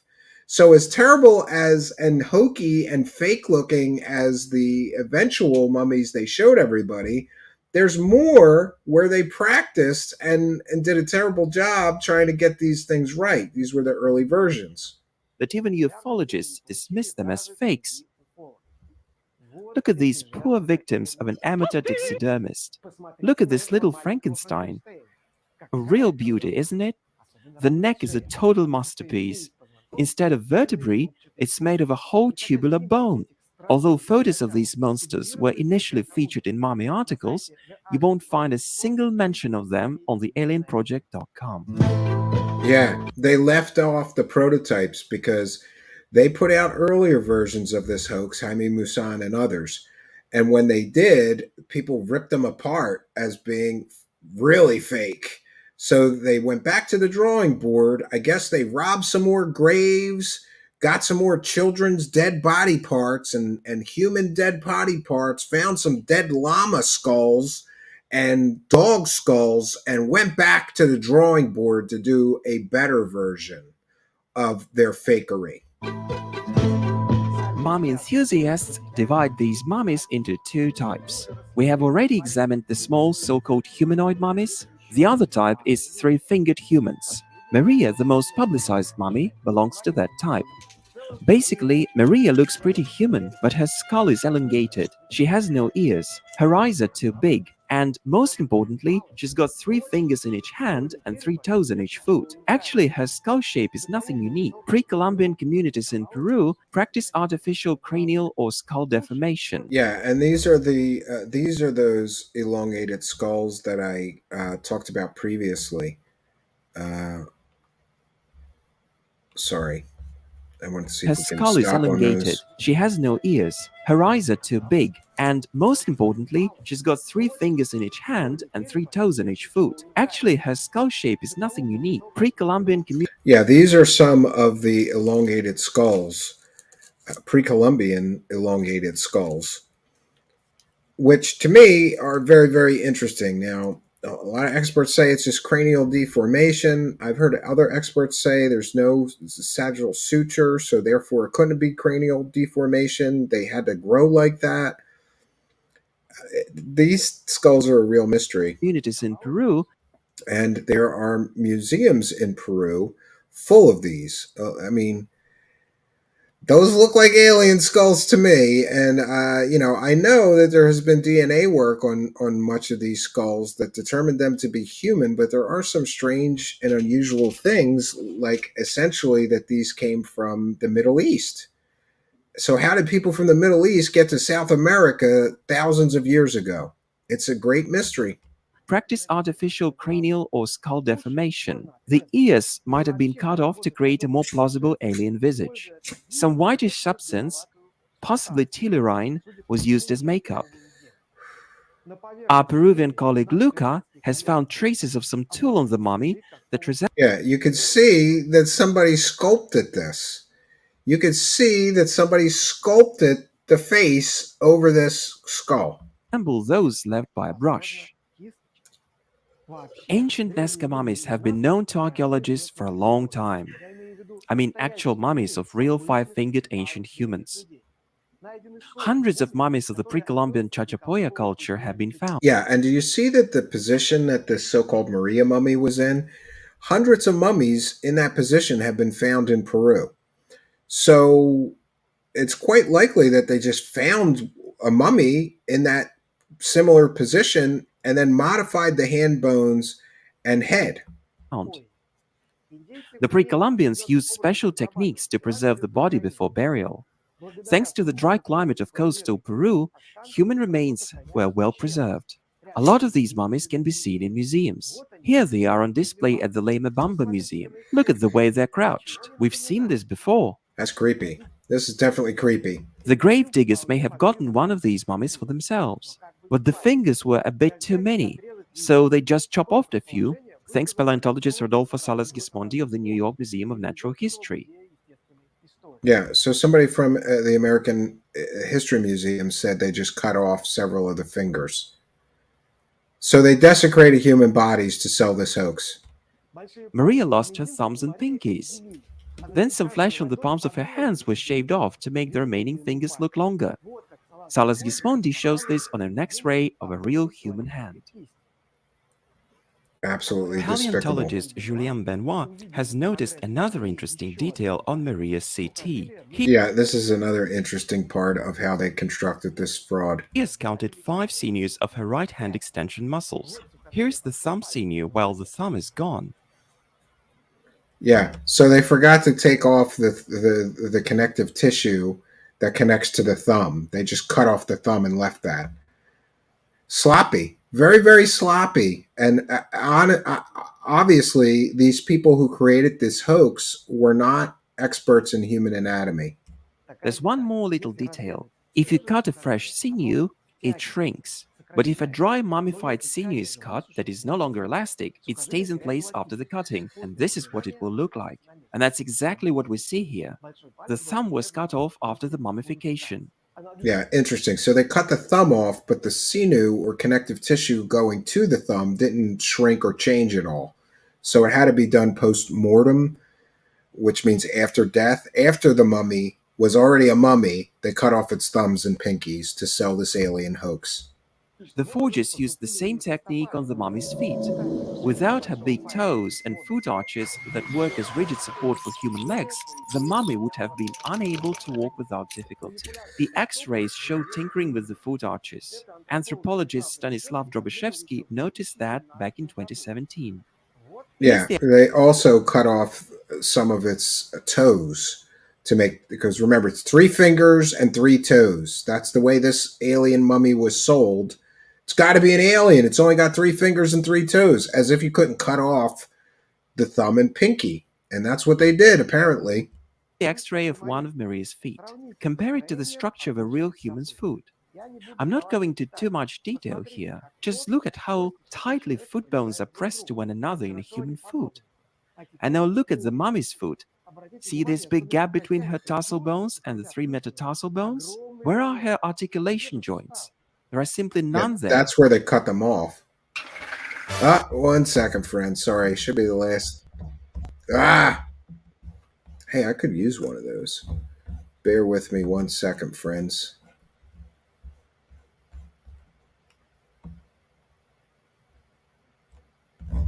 One moment here. Let me catch up to the live chat in the meantime, friends. All right, just give me 1 moment. We'll cue past that.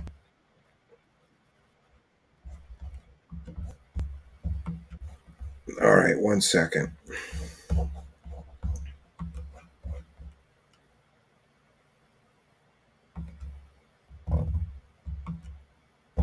moment, we'll finish up here. Not much more to go in our presentation tonight. If you're just joining us, we're breaking down the completely and totally fake Nazca mummies, also known as the Mexican aliens. This is the second time that this hoax has come up. Worker's rigid support for human legs, the mummy would have been unable to walk without difficulty. The X-rays showed Probably wouldn't have been able to walk at all. Anthropologist Stanislav Drobyshevsky noticed that back in 2017. Here's the X-ray of one of Maria's feet. That's Compare it to interesting, the Randy. structure of a real human's foot. I'm not going into too much detail. Yeah, I thought that too, Just look Mark. at how tightly foot bones are pressed to one another in a human foot. And now look at the mummy's foot. See this big gap between her tarsal bones? And I agree. I don't believe that it should be. Where are her articulation joints? There are simply none there. Hang on. A human being has 3 phalanges in each finger. 1, 2, 3. Yeah, they can float. Maria has 5 I don't believe it in should be both her okay. fingers and toes. We already know that Peruvian forgers show great skills in hand reconstruction. Let's have another look at the feet X-rays. Flavio Estrada Moreno, criminal forensics expert from the Peruvian Institute of Forensics, examined Maria's feet X-rays and spotted finger bones in them. So there's finger bones in the feet. But does it really matter what bones to use to make the mummy? If By the poor way, wretch will... I just want to mention that this gentleman who created this video consulted a great many experts of all different disciplines, and they all agreed that these are fake. So, and by the way, occasionally somebody gets awfully personal and nasty to me. Because they don't like us debunking. They want to live in their delusional fantasy world. And I just want to mention that some of those people are this stupid. Some of those people constantly attacking me are on Twitter since this dropped, talking about how amazing this is. And finally, we're getting disclosure. People said we have bodies. Look, now we have them. Some people are so stupid they shouldn't be allowed to walk around in public, right? I think there should be a dumb jail. That's what I think. And some of you people, you always constantly want to attack me. Go attack every expert that this gentleman cited. Forensic experts, anthropologists, paleontologists, anatomy experts, medical doctors, all of them saying it's fake. But you want to argue with me. I'm the bad guy. We're on the side of science, and you're on the side of stupidity. All right. Now I got that out of my system. Feel a little better. But I got to tell you, I was like a giddy school child laughing at some of these idiots, right? Because I have been through this hoax back in 2017. Knew it was fake. And I can't believe that some people are so stupid to even argue about this. This guy brought in an army of experts. We heard from Brian Forrester. We heard from Fraud Magazine. It's in Fraud Magazine, you dummy! All right. Never walk again. I also want to talk about another Nazca mummy called Pavita. This is a young child's mummy. It's featured on the Alien Project website and is mentioned in Korotkov's publications and the book. It's got 3 fingers in each hand and 3 toes on each foot. But the extra fingers and toes were so crudely removed that even mummy enthusiasts noticed that. Yeah, so again, these people were so sloppy making their fakes. Korotkov says in his book, quote, "There are signs of removal of fingers," end of quote. Dentist Dmitry Galetsky, one of the Russian amateur mummy experts, says in an interview, quote, "Its fingers and toes were simply torn off. Originally, it had 5 fingers and then someone tore them off or bit them off," end of quote. Bit them off? Jeez. So the fingers and the toes were bitten off. I guess biting off fingers and toes should have raised red flags, even for the most gullible uffologist, and should have given them second thoughts about the origins of another mummy that also lacks 2 fingers on its hands and 2 toes on its feet. Yeah, quite honestly, when I first saw these so-called Nazca mummies with the 3 fingers, the first thing I thought is somebody needs to check for musculature connecting to the other two digits, because if that exists, that completely busts these as fake, and they just remove the finger bones. It turns out to be a little more complicated than that, because they put finger bones in the feet and they put foot bones in the fingers, but essentially they just removed the pinky and the thumb, and they forgot to remove the tissue and musculature, sinew that connected to the thumb and the pinky. So instantly, any real medical expert, or anybody very familiar with human anatomy, would have been able to look at them and tell they were completely and totally fake. Yet somehow Jaime Maussan is claiming that they're definitely not human, and they have 3 fingers and 3 toes. No, they don't. They have 3 fingers and 3 toes now after you mutilated corpses, but they originally had 5 fingers and 5 toes, like any other human on Earth. I can't stress this enough. Someone chopped off the child mummy's fingers and toes. Dear ufologists, shouldn't this give you some food for thought? Yeah, you would think, right? Nope. At least this fact is not commented in And his ufology skit even has the "I want to believe" poster, right? I'm going to change mine to "I used to believe." any of the ufological publications that I have studied. What you're saying is nonsense. Yes, bones can be faked, but tissue structure cannot. How can you fake the DNA? We have histological and genetic data to back that. It's a serious argument. Yeah, and here's where it gets interesting as well, because Jaime Maussan claimed the DNA proved that they were not human or known organisms. Luckily, we can also use histologists and geneticists' help, including the geneticists who have analyzed mummies before. Together, we'll try to work out what we can learn from Nazca mummy tissue examination. We'll talk about this in the next part of our investigation. Yeah, and by the way, this person has made multiple videos on this. And each video that they did, we want to make sure that we recognize this guy did an incredible job calling in all kinds of experts. And this is called Scientists Against Myths on YouTube. A Russian gentleman and content creator. I believe he is a scientist himself. But he went to a multitude of experts. And in the next video, they destroy the so-called DNA evidence, essentially.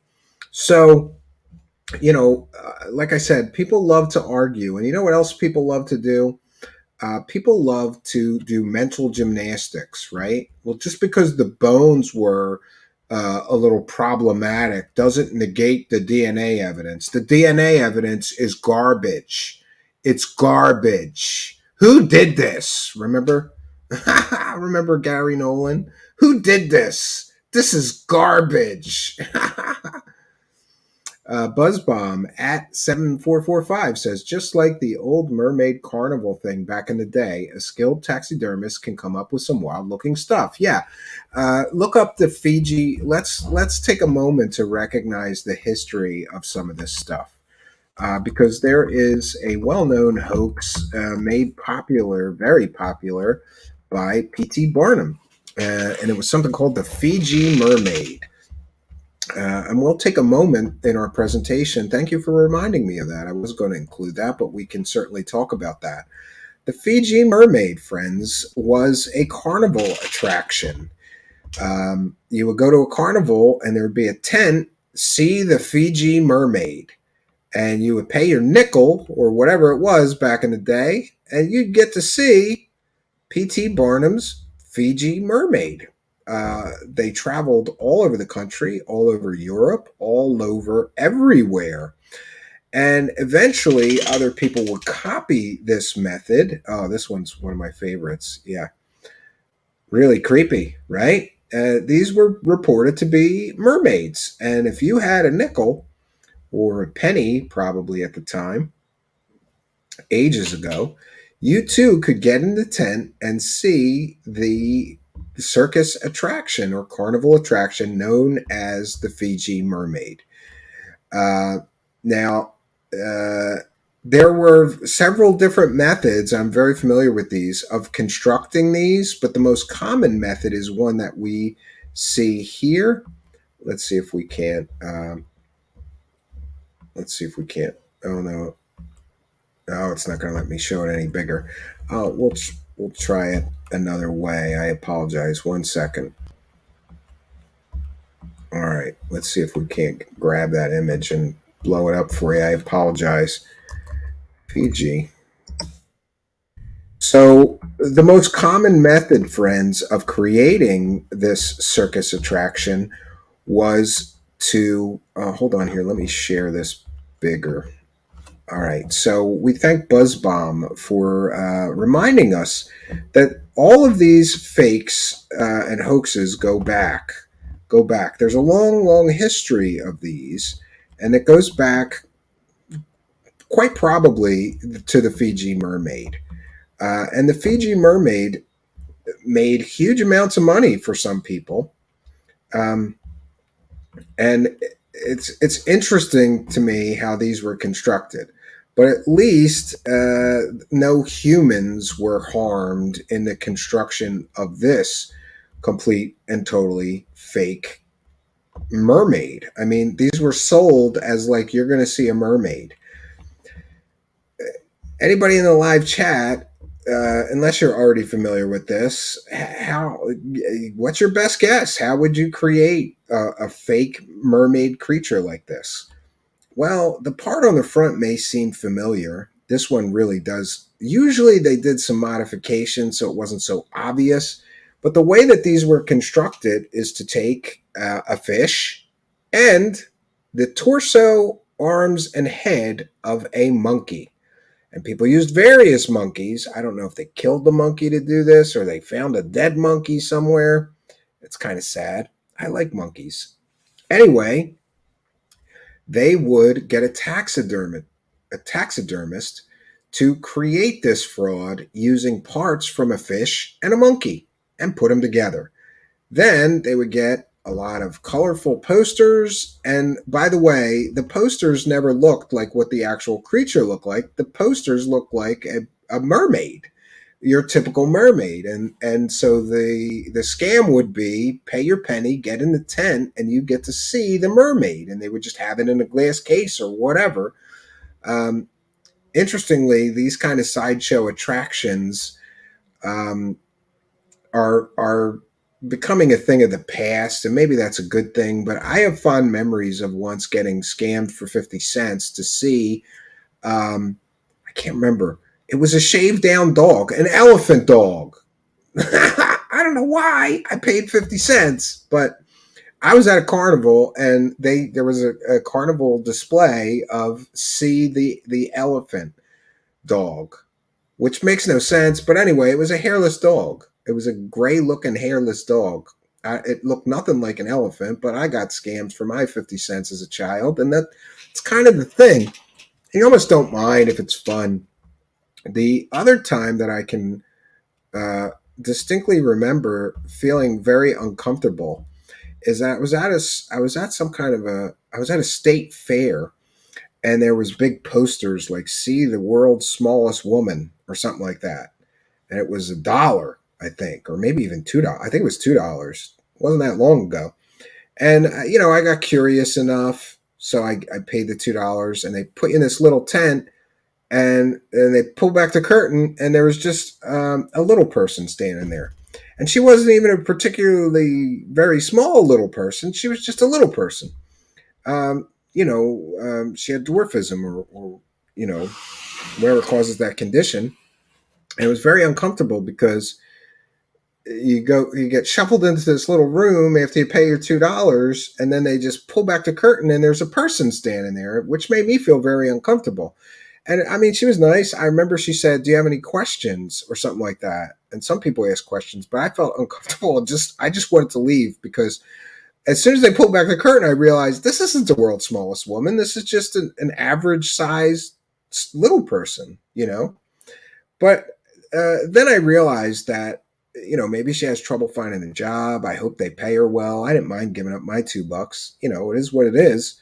But many of these hoaxes can be traced back to the Fiji mermaid.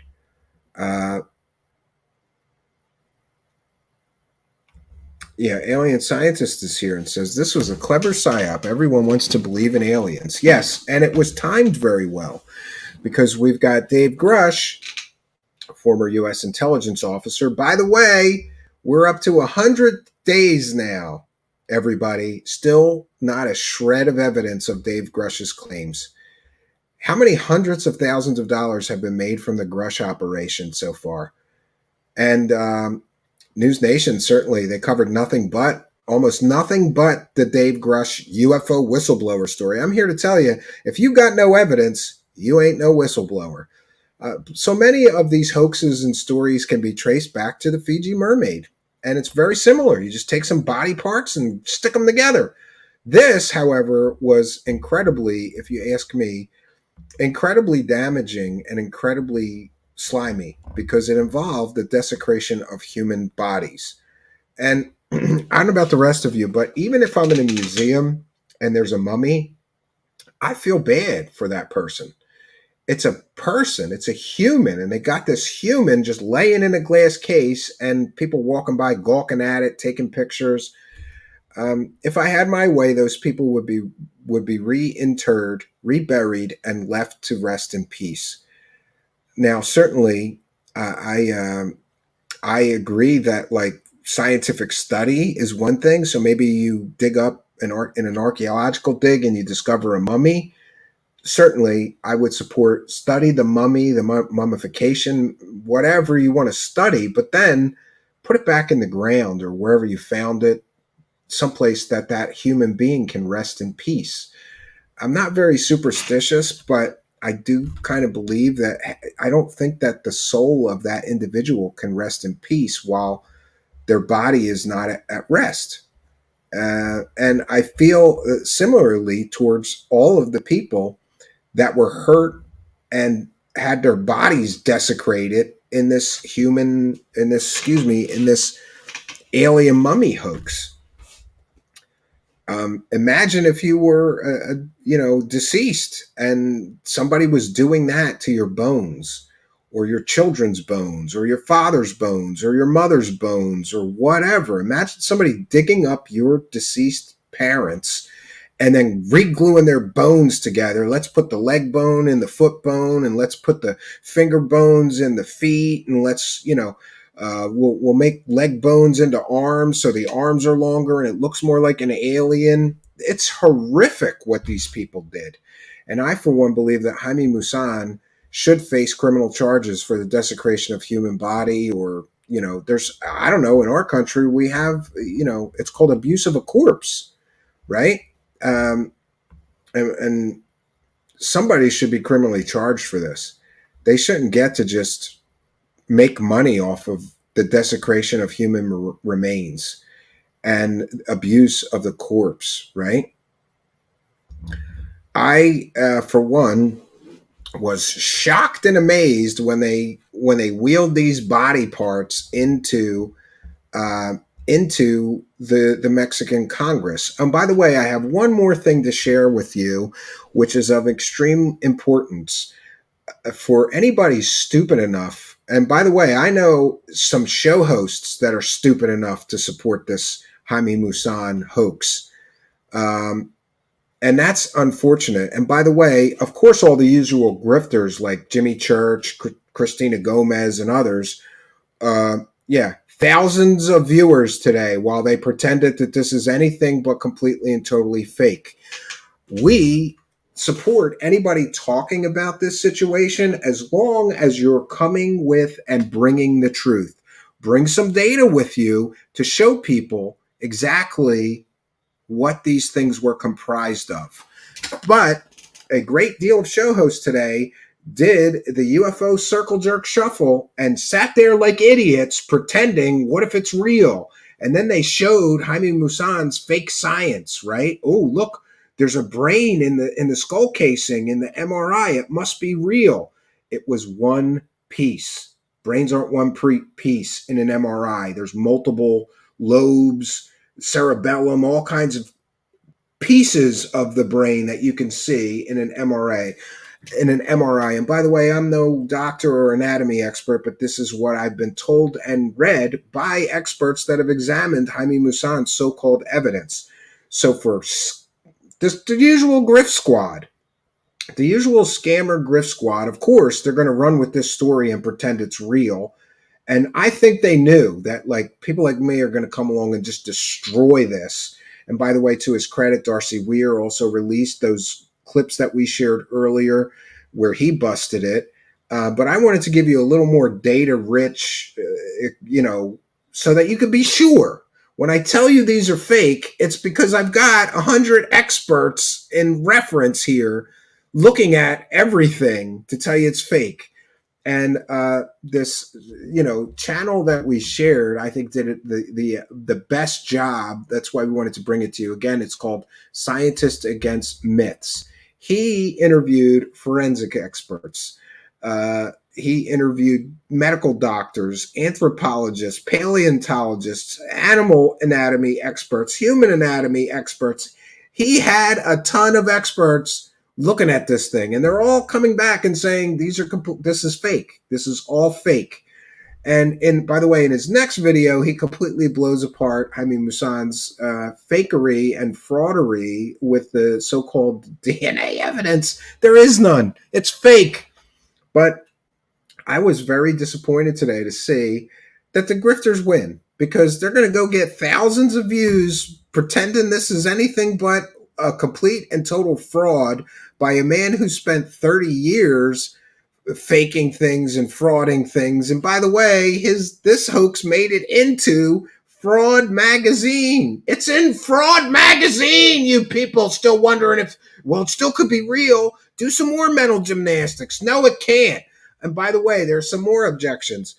Somebody stupid messaged me during the live broadcast, and oh, I got to read this one to you. I'm not going to acknowledge who they are, because I don't want to acknowledge stupid people or encourage more idiots to message me during live broadcasts to tell me how wrong I am. They're like, Stephen, you are always so negative. Just because the alien mummies from 2017 may have been proven frauds does not mean that these current alien mummies that Jaime Maussan has now are also fake. You disgust me. All right, so there's an argument being made. Like, listen, Jaime Maussan has been caught in 50 hoaxes. These things are in Fraud Magazine, and you're still going to come up with some excuse for why this might be real? Then I can't help you. You're an idiot. Stop messaging me. You're too dumb to be walking around on planet Earth if you believe this shit. I'm sorry. I'm not sorry. All right, I got it off my chest. Look, the images of what we saw at the Mexico hearing look identical to me to the two small bodies that he showed in 2017, 2018, which have all been thoroughly, completely, and totally debunked. So if you want to believe in some Men in Black explanation, like maybe he found new alien mummies that aren't fake since 2018 when those were fake. Come on, any fake like 50... We've got a list of 50 hoaxes. If you're that dumb, you shouldn't be walking around on planet Earth. Sorry, not sorry. I'm concerned for the human species when somebody is dumb enough to come up with these mental gymnastics, right? I don't know. I just don't know. I don't know what's going to happen with the future of humanity with people that stupid walking around and contributing to the gene pool. And, maybe I'm being too, I don't mean to be nasty, but at some point you have to laugh at the ridiculousness of this. These guys wheeled fake alien mummies into the Mexican Congress. And by the way, they were not under oath, and that wasn't a real hearing. We heard from an expert. If you're interested, Ryder Lee's channel I was on earlier today, Raised by Giants. He had a Mexican ufologist who has been following this for years and says it's all fake and hokey. And one of the interesting revelations that I found out today, which made me so glad that I was a guest, because I was kind of busy and I've got a lot of stuff going on, but another show host asked me to hop on and talk about this, and I did. And what we got to learn is if you needed any more convincing that Jaime Maussan is a piece of trash, Jaime Maussan has had a weekly television show in Mexico. And he has had that for years, and it's kind of changed several times, I'm told, like networks and stuff, as will happen, But Jaime Maussan has basically had a weekly television show in Mexico for many, many years. During the COVID pandemic, and this is verifiable facts, we checked on this after being given this information by the source, which was another guest on Raised by Giants earlier broadcast today, a Mexican ufologist and sort of expert on Jaime Maussan's antics. So during the COVID pandemic, Jaime Maussan was selling miracle cures for, guess what? Among other things, COVID. Jaime Maussan was selling completely and totally fake COVID cures during a global pandemic. If you needed any more confirmation of what a complete and total sleazeball scumbag Jaime Maussan is, you know, I, I don't know what to tell you except his television show got taken off the air by the Mexican government during the pandemic because Jaime Maussan was selling miracle cures, including cures for COVID. Now, I don't know the specific details, whether it was miracle water or colloidal silver or monatomic silver or whatever, like people were selling here in the United States. I don't think, I try to find that information. I was unable to, of what he was actually selling. And there was a little bit of a language barrier, but we got it very clear from this guest and expert on Ryder Lee's show that Jaime Maussan's television show was taken completely off the air for medical fraud, because he was selling miracle cures, including cures for COVID, during his television show. And the way his television show worked is it would go 60% of the show, it would go in segments, like 6 minutes of here's UFO and alien stuff, and then 4 minutes of him doing fear porn, scaring people about COVID, and then selling completely and totally fake COVID cures and treatments. Completely and totally illegal. Just like digging up dead bodies and gluing them back together is completely and totally illegal in Peru and most other places. So, in my view, Jaime Maussan is a proven criminal who commits criminal acts. And there is also the famous case of the Roswell slides hoax. If you're unfamiliar with that one, somebody found a slide somewhere, and Jaime Maussan and others hyped it up as being a slide or picture taken of a Roswell alien. And it was an alien, or it did look like an alien. I'll have to give it that. 1 second here. Let me just get a visual aid. So Jaime Maussan was also probably in this country, he's most famous for the Roswell slides hoax. And that involved, again, a corpse. Jaime Maussan loves scamming people with human corpses. So, and this one, a lot of people were involved in, and they hitched it to Roswell in order to make it believable. Alien in Roswell slides is actually a mummified child. So this was one of the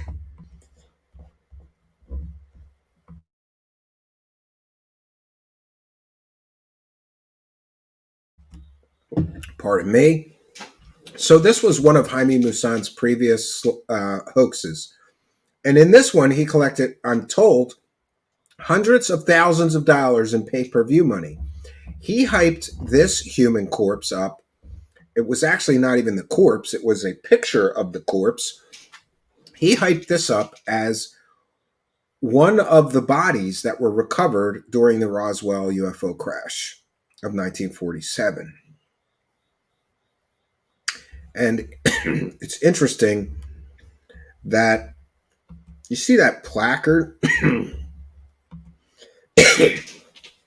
When Jaime Maussan hyped this up, they blurred the placard so nobody could read it. And it was such a low res, low quality image, you couldn't read the placard.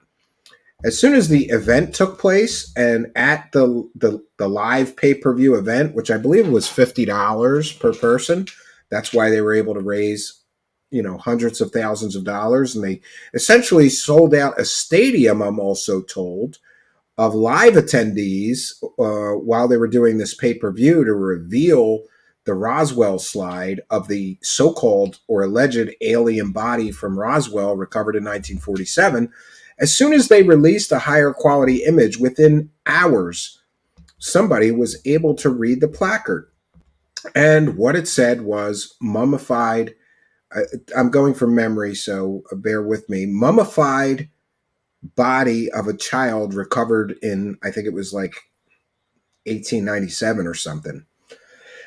So it turned out that this alien hoax that Jaime Maussan ran and collected hundreds of thousands of dollars from, was just a picture of a mummified child's body. Now, granted, it looks very weird, but yeah. And it was later confirmed that that body had been Native American. And so there's some laws passed in this country that you couldn't have Native American bones or whatever in a museum.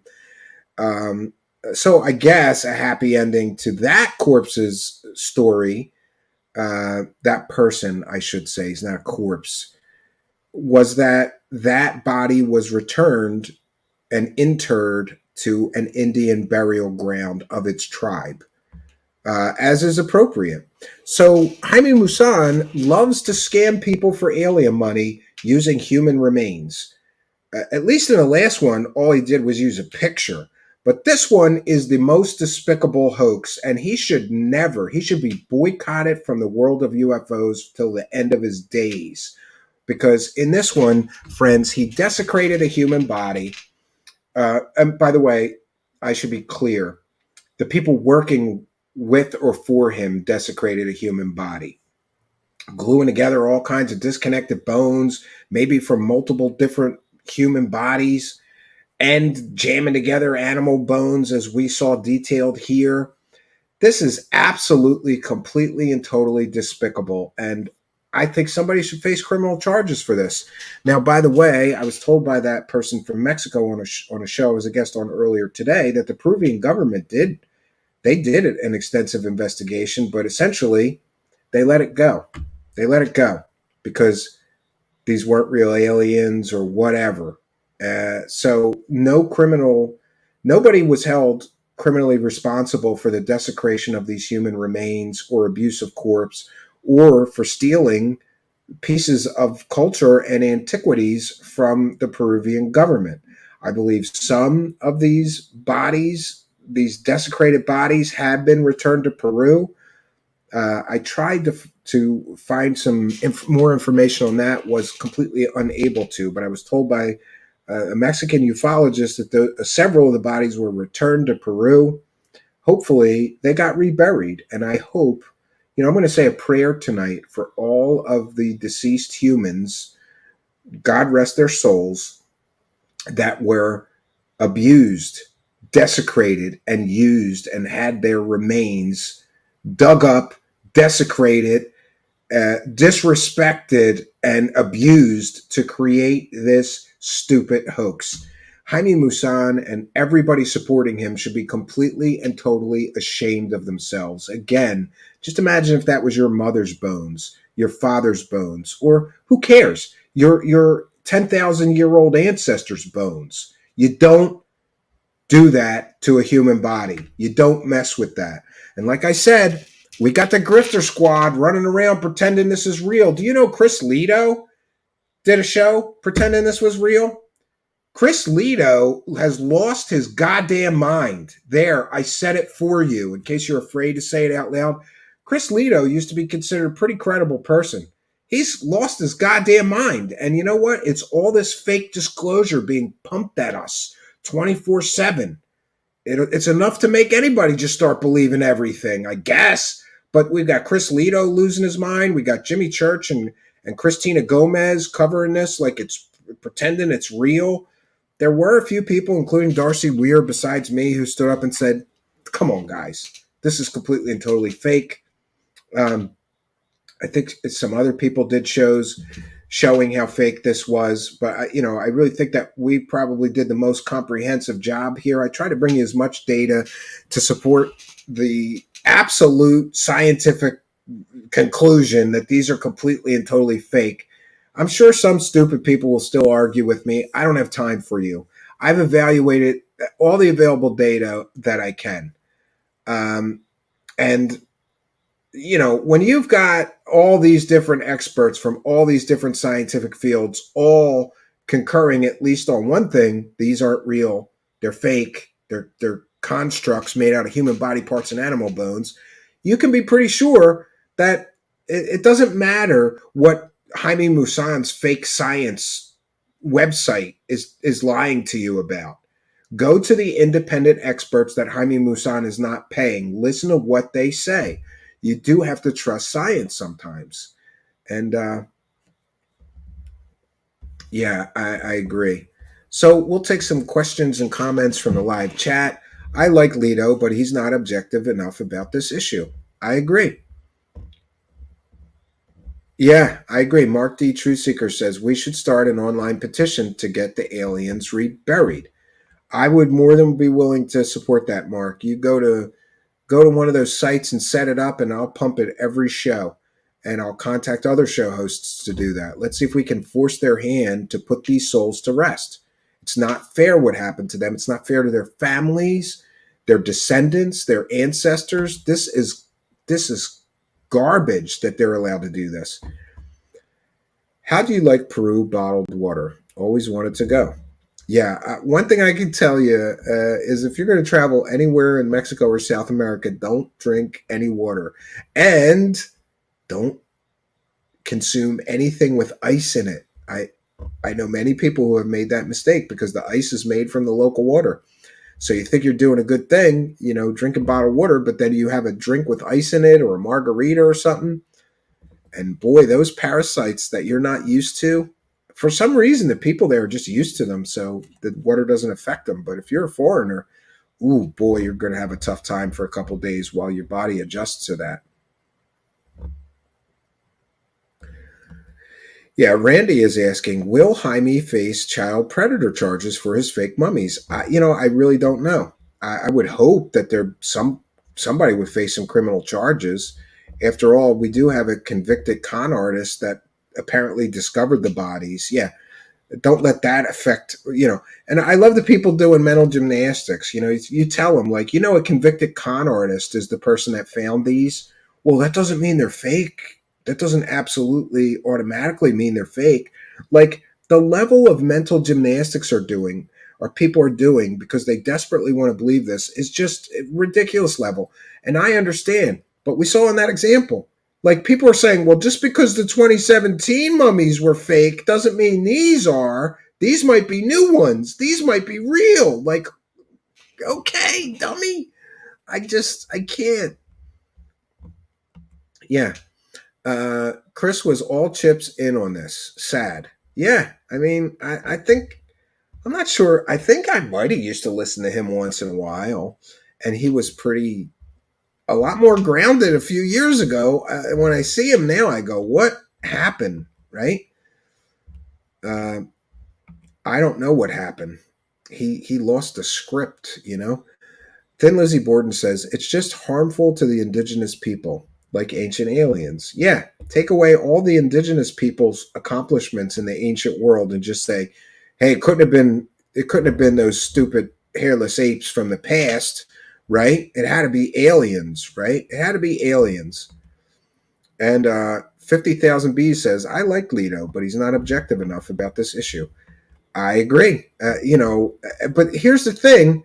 You know why people do that? Like, let's be very honest. Not that I'm not usually, but come on. I'm going to just check on what his numbers were like for that. Yeah. Look, I'll show you. This is the difference between telling people the truth and being willing to lie to people like a slime ball. And yeah, there I said it, Chris Lito. You know where to find me. You lying to people about this means you're a slime ball. But congratulations, because his video, it happened. Mexico unveils two alien bodies. Um, he got 81,000 views. And I could do a quick calculation for you and tell you how much that he likely made just for those 81,000 views. He made somewhere between $6 and $12 per thousand views. So if we go on the low end of the spectrum, how much is that? 81,000 views. So if we go on the low end of the spectrum, for being willing to lie to people and play along and pretend that these may be real, he made $500. That's the low end. He made between, pardon me, friends. One second here. He made somewhere between $500 and $1,000 for lying to people and being willing to play along and pretend that these things might be real. And by the way, I didn't watch the whole thing. I watched the first 5 minutes and almost threw up. And I said, I'm not watching this garbage. This guy's peddling garbage. But congratulations, Chris Lito. You just made between $500 to $1,000 for being willing to lie and play along with the fake game, right? And just in contrast, I will make, if they don't demonetize this video like they have been many of our videos. And by the way, I haven't cursed tonight. I think that we gave a very science-based analysis of this situation, and really a serious one, right? Um, but if our usual view count, which will be between 2 and 4,000, I guess. Anyway, I might make $20 for telling you the truth, um, which is unfortunate, but that's the truth tax that we keep talking about here. I'm not going to lie to you, even to make between $500 and $1,000. I have to be able to sleep at night. I have to be able to look at my children and know that I'm not a slime ball that is just willing to lie to people and take advantage of in some cases, some of these people are desperate, they are vulnerable, and to fuel their delusion so that you can make money is despicable to me. Absolutely despicable. And listen, all of the information that we shared with you this evening, with the possible exception of Darcy Weir's film, the reason that that's out and a lot of people are sharing that, and by the way, I'm glad for that, is because I talked to Darcy, I made clips of that, and then I gave them to Darcy, and I think Darcy posted them, and he gave them to other content creators, which is great. But um, some people may not have shared those clips because they don't know if they have permission. You have to talk to the filmmaker Darcy Weir. We did and got permission. But everything else that we shared with you tonight is freely available with a Google search. Chris Lito could have found out how fake these things were in 5 minutes. And instead of doing that, he took the money and run. Go on and take the money and run, Chris Lito. It's despicable, right? Do you have a wife? Do you have children? Do you have parents? How do you look at your children and your parents with what you're doing for money? I just don't know anymore. I just don't know. And if you think that's bad, right? If you think that's bad, oh man, it gets worse. Or better if you're into the grift, right? If you're into the grift, it gets better or worse because other people got even more views off of pretending that they're real, right? And by the way, I haven't watched everybody's coverage, and I don't want to speak out of school, but I'm aware. Yeah. Oh no, Christina Gomez did worse than Chris Lito, only getting about 40,000 views. But Christina Gomez did, I think she did multiple videos. I don't even want to look at this. Yeah. All right. So 40,000 views plus 128,000 views. That's great. So, and unless Christina Gomez presented all of the data that I presented to you tonight, proving unequivocally 100% with science and scientific experts and expert analysis that these so-called aliens are completely and totally fake. Unless Chris Lito and Christina Gomez brought you all the truth and available data like we did, most of which is freely accessible on Google, then they're on the take. Chris Lito made somewhere between 500, or will make somewhere between $500 and $1,000. And if you give me a moment, we'll tell you a number for Miss Gomez. How much was the take for Miss Gomez to sit there and pretend that these things are anything but human body parts glued together with animal parts included, right?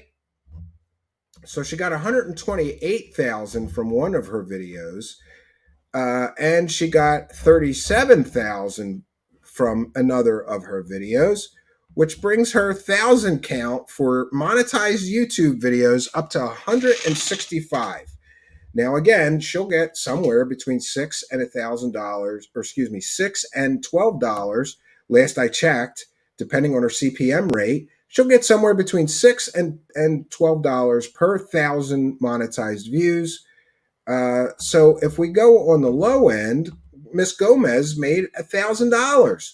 If we go on the high end, Miss Gomez made almost $2,000. Now, I could be wrong in my analysis. I'm just basing that off being a content creator and knowing a little bit about what the average pay rate is for monetized views. Interesting. One second here. Oh, I thought I lost the live chat. So these people are on the take, friends. These people are lying to you. If you're going to Christina Gomez or Chris Lito, to be red pilled and get the truth, then you're in the wrong place, because they're on the take. They're in on all of this shit.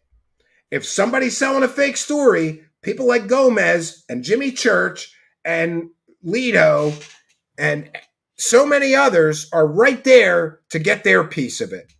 And all they have to do is sit there and pretend this might be real, or pretend they're so stupid they don't know how to use Google, because all of the available evidence that these things are a complete and total hoax, all the available evidence that all of this is fake, is available from a quick Google search. They couldn't do 5 minutes of research before rushing to get their money. And that means everybody profiting from this complete and total hoax should be ashamed of themselves. And if I had my way, they would all be haunted endlessly by the souls of those corpses that were abused so that people could scam people for alien dollars. But I don't want to wish ill will on anybody. So I am going to pray for the souls of those dearly departed that were mutilated, abused, and desecrated to make this scam work. And I'm also going to pray for the souls of all of these UFO profiteering hucksters that couldn't wait to get in that line, to lie to people and get their pound of flesh too. They should all be ashamed of themselves. It's absolutely despicable that anybody wouldn't do a few minutes of research before going live and trying to collect money off of this. It's absolutely despicable. And you know what? There's no excuse for it. This is not a mistake. You did it on purpose. You did it on purpose. And I don't know what else to say. I am completely and totally, absolutely disgusted at people and what people are willing to do for money.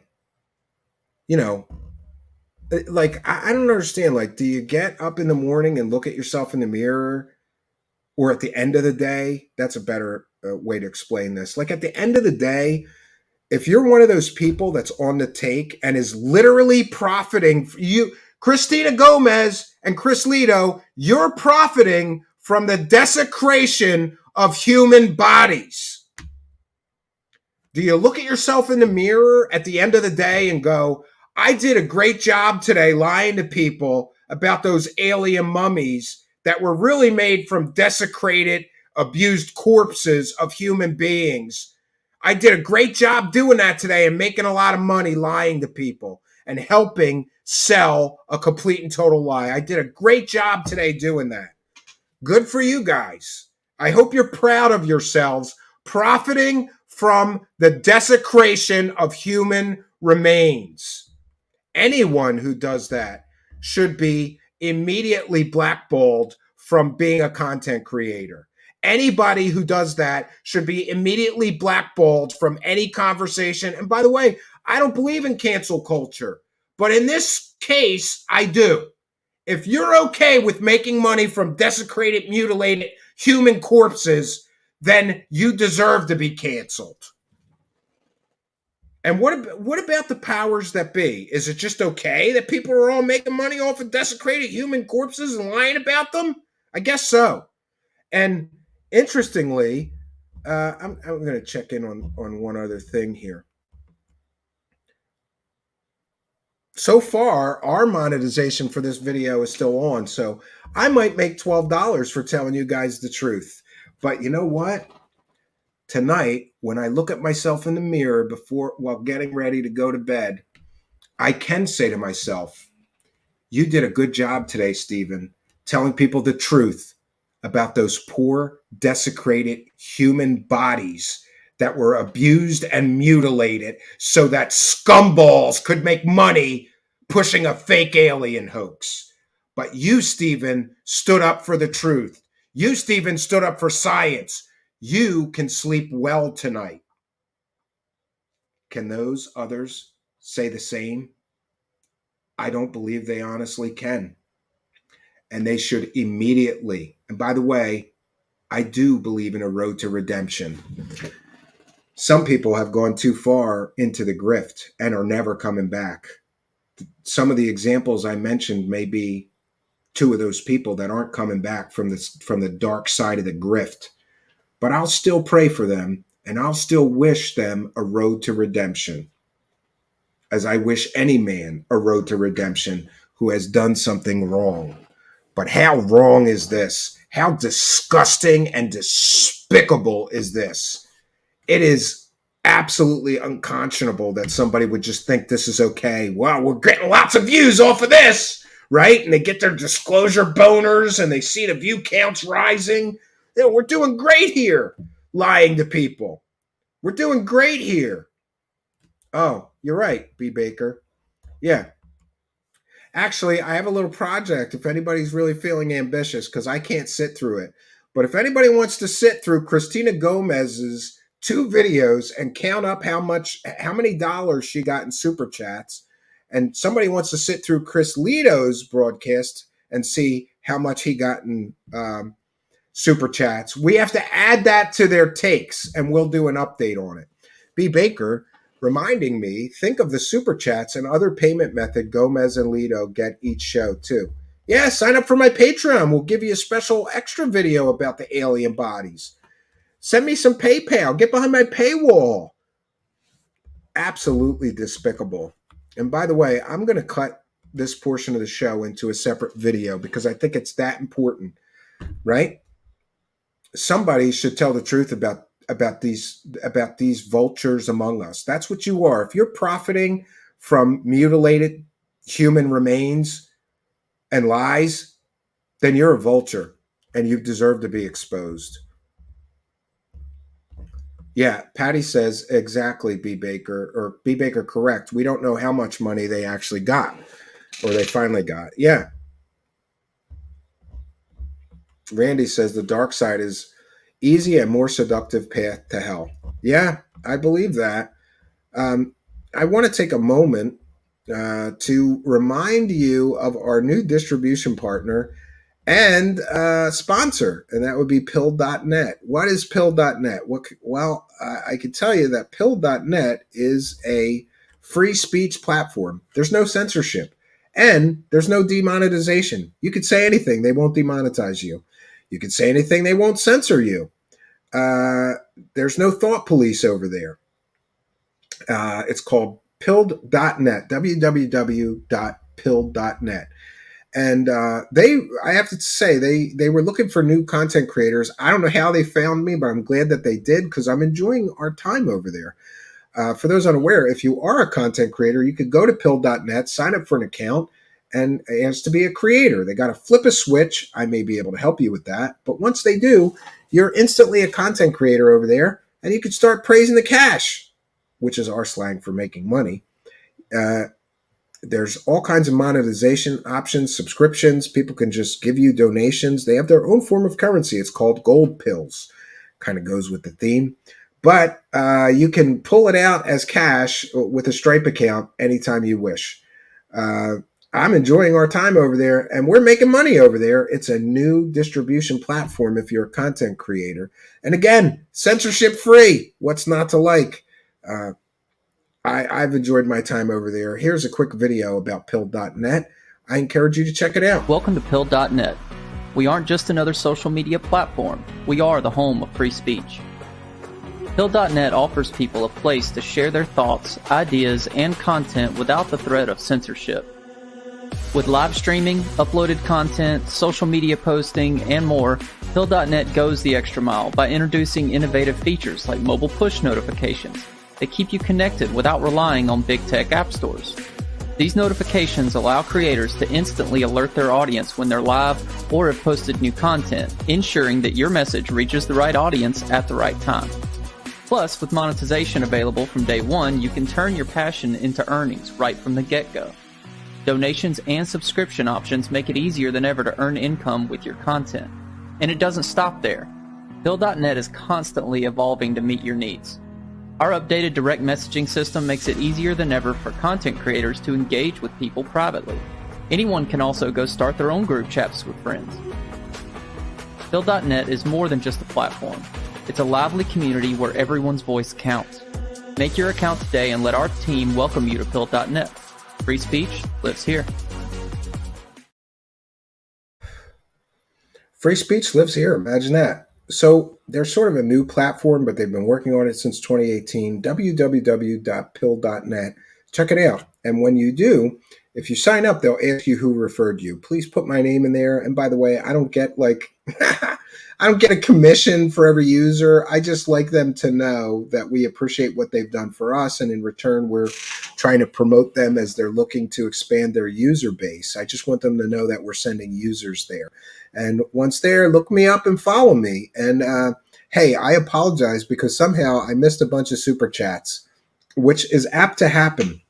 But if you're new to the channel or you're unaware or you haven't been made aware, make sure that you're aware that we read every single super chat and we thank every single person sending support our way. You can also send a pledge through PayPal, instructions in the description of the video. So Kimball Mortensen says, we've all heard that aliens are small, but not this small. Their daintiness likely made piecing them together from existing bone samples much more convenient. I agree with you, Kimball. Absolutely. Rain Dimensions just says, praise the cash. I think we got those two and missed the rest. Mylet with a kind and generous $9.99 super chat.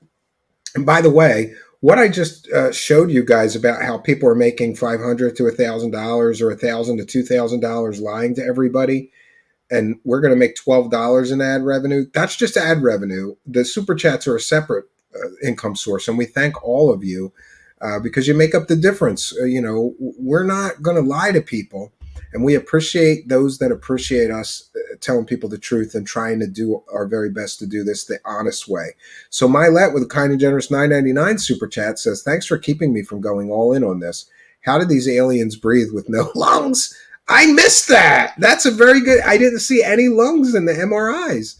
I missed that. A very good catch, Mylet, and thank you for your kindness, generosity, and support. It means a lot to us.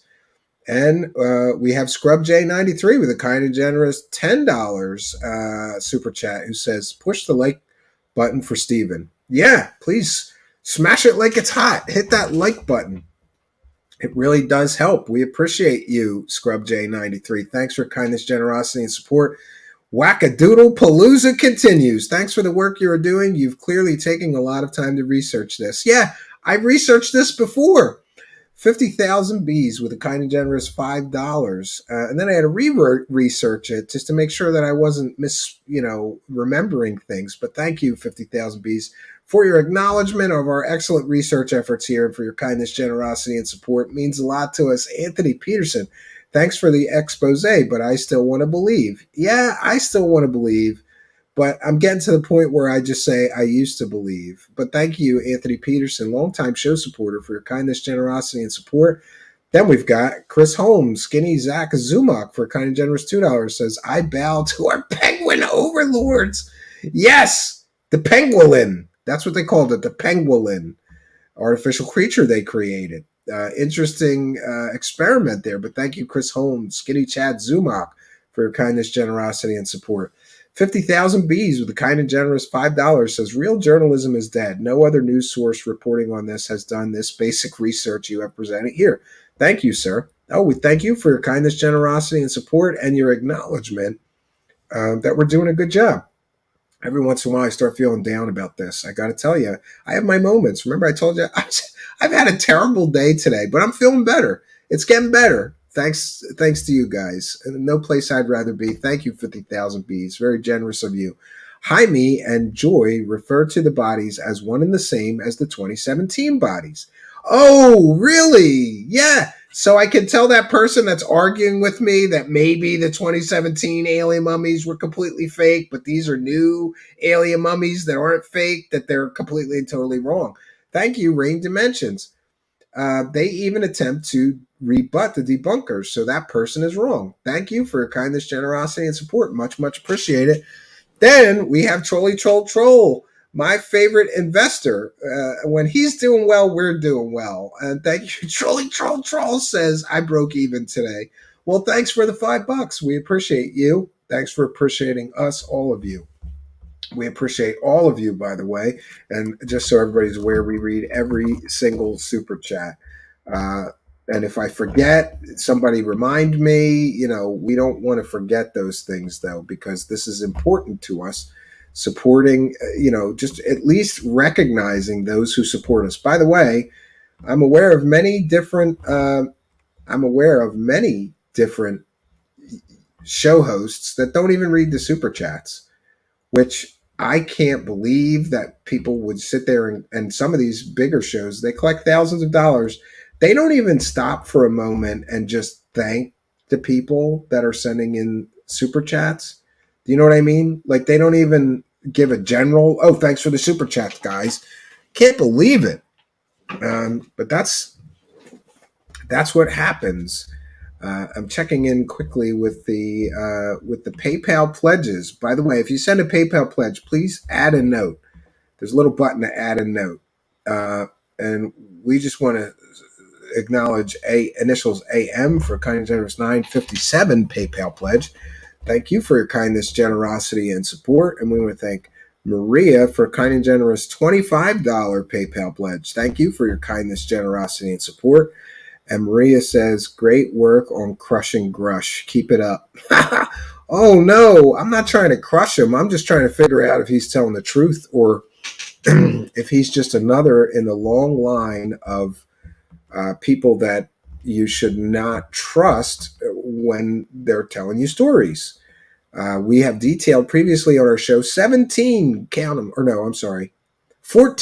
them, 14 so-called UFO whistleblowers previous to Dave Grush. None of them have ever come through with evidence. And by the way, in case you're keeping track like I am, it's now 100 days. It's going to be 101 days and 15 minutes since Dave Grush came out with his original fantastical claims. 101 days almost, and we still have zero evidence of the claims made. I wonder how long even the true believers, you think like 3 years from now, Grush is still going to be doing interviews and I'm going to be saying like, it's now 900 or 1,075 days and there's still no evidence. Like how long are even the true believers going to hold on to hope before they finally realize no evidence is coming? I don't think that it is. You mean in 100 days he couldn't drop anything? At least somebody told me, who's, by the way, like what I would call a damaged disciple. We've used that term before. A damaged disciple of Lou Elizondo came to me, and he doesn't believe Lou Elizondo anymore. But he came to me and said, at least Lou Elizondo drops some breadcrumbs once in a while. This guy's not dropping nothing. Interesting. It's worse than Elizondo this time, right? The newest UFO Messiah has even less, if that's even possible, than Lou Elizondo, right? I can't believe it. Yeah, Rain Dimension says, it's been 80 years like the Titanic movie. Yeah. Yeah, and you're right. At least he came with some evidence that could be analyzed. At least Lou Elizondo had a Tic Tac video that was something, although he sucks too. Yeah. Victor Wag says, Jaime smuggling condoms full of Peruvian marching powder up those alien butts. Yeah, and there was even, we forgot to detail, there was lies that those two little ones were reptilian in nature, and they put eggs in them and try to pretend that they had eggs that they were about to hatch or something when they died. And it's a whole big story. Someday I guess you could buy the book, but not from me. So what else can I say, friends? We were going to do a panel show, but I think I'm going to save that for another time. We have done our due diligence, and not just for today, but I believe for the week. For those unaware, I have a cabin in the Pocono Mountains. I'm trying to build a porch roof on it, or I may go over to the new property and try to do something over there. I'll be leaving early this week due to the kindness and generosity of my wife. I was taking a little time off so that I can have an extra day of cabin building stuff. So tomorrow night I'm leaving.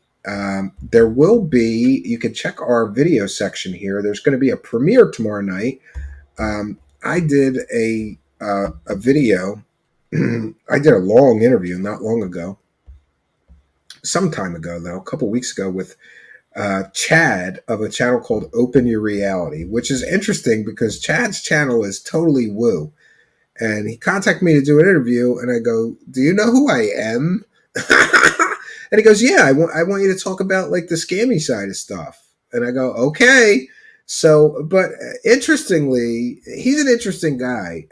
I like creative and artistic people, even if they're into some wackadoo, and Chad's into wackadoo stuff. But we still had a nice conversation, and he edited it up. So we're gonna get treat it to like extra good production for this release. He did 3 separate videos so far from our very long interview. I think he interviewed me for like 3.5 hours or something. And I didn't realize it was going that long. We just kept talking. We had a nice conversation. So he edited it into 3 separate videos. We combined it to one, and he gave a full blessing that I can play it here on our channel. The links to his channel will be in the description of that video. That's going to debut tomorrow night at 9 p.m. And I may have another debut for you for Friday night. So the work's really not done for the week, but the live shows for this week might be done. I got a great deal of work to do at the cabin, and I'm very stressed out because right around this time of year, I get very stressed out about cabin stuff because for those unaware, if you have a cabin in the mountains in a cold climate, September, October, November, very stressful. You got to cut firewood. You got to split firewood. You got to stack firewood. And by the way, my cabin is old school. It's all run by wood. Everything is wood. Now I have propane too, but I don't use it. Propane is expensive. I got woods all around me. We have wood heat there. We also have wood cook stoves. So when I have to cook something, I have to make a little fire in this wooden cook stove. I think I've shown some of that here. We cook on wood. We bake with wood. We have a wood-fired oven. The water heater is wood-fired. So when you want to take a shower, you got to know about 40 minutes in advance, and you got to start a fire, put this big pot. It's a whole process. So the whole place is run by wood. It's a stressful time of the year for me, September, October, and November, because I'm trying to make sure that we're going to have plenty of everything to make it through the winter. And even things like kindling, cardboard, paper, matches, things you wouldn't really think about. You got to make sure you have plenty of them, because the last thing you want in the middle of a 0-degree winter in the mountains in a cabin is to have trouble starting a fire or keeping a fire going. I always go a little crazy and I make way more. In fact, I think this year we're running from firewood. Most of this winter I should be able to get through on firewood that I cut and split last year and stacked in the firewood shed. I made it. We had plenty, and I didn't burn very much this past winter. It wasn't there as much as I thought I'd be. So we might be able to get through the winter, but I'm still crazy, and I'll spend 2 weekends, count them 2, just cutting up trees, big sticks and the littler sticks, and splitting firewood. And my splitter is a terrible little electric one, so I'll be chopping wood with a splitting maul and an axe and whatever. It's faster to do it by hand, and stacking it all. I got a lot of work to do at the cabin, so I'm going to get to that, because quite honestly, when I get that stuff done, I breathe easier. I just feel better. Like the stress ball of winter coming is off. And I look at these huge piles of wood I got laying around and I go, we'll be fine. We'll be plenty warm. Last thing I want to be is cold in the middle of winter. So it's been an interesting week. Next week, we'll be back with more live shows for you. And next week, I'll be doing 4 live shows, Monday, Tuesday, Wednesday, Thursday. And then we'll probably have a premiere on Friday at 9 p.m.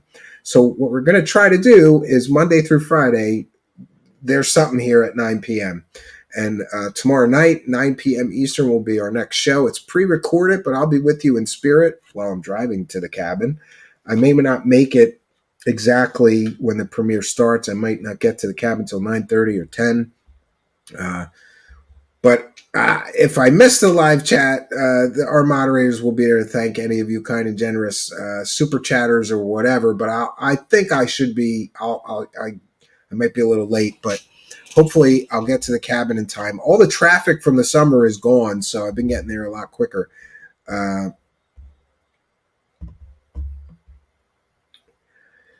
Adam Marquis says, I love Steven, from guy telling him at the top one of top love story of all time. Okay. Thanks, Adam. Say hi to your native squirrels. I'll do that. Yeah.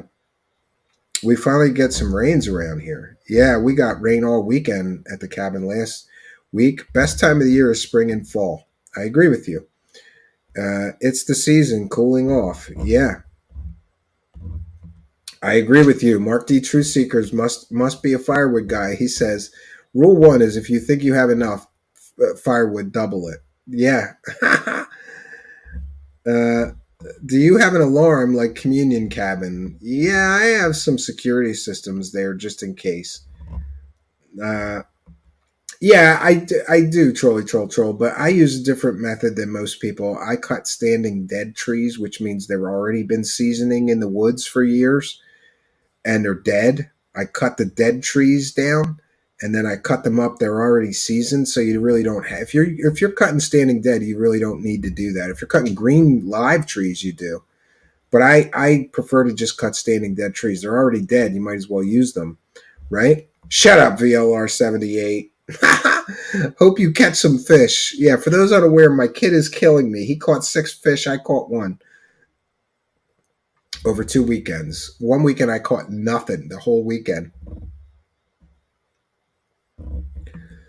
Reference to eggs and metal chest implants in the translations. Yeah, there's some stuff about the eggs. And by the way, I shared the link to the translations in our Discord server. Somebody please provide a link to the Discord in our live chat. I'd appreciate that.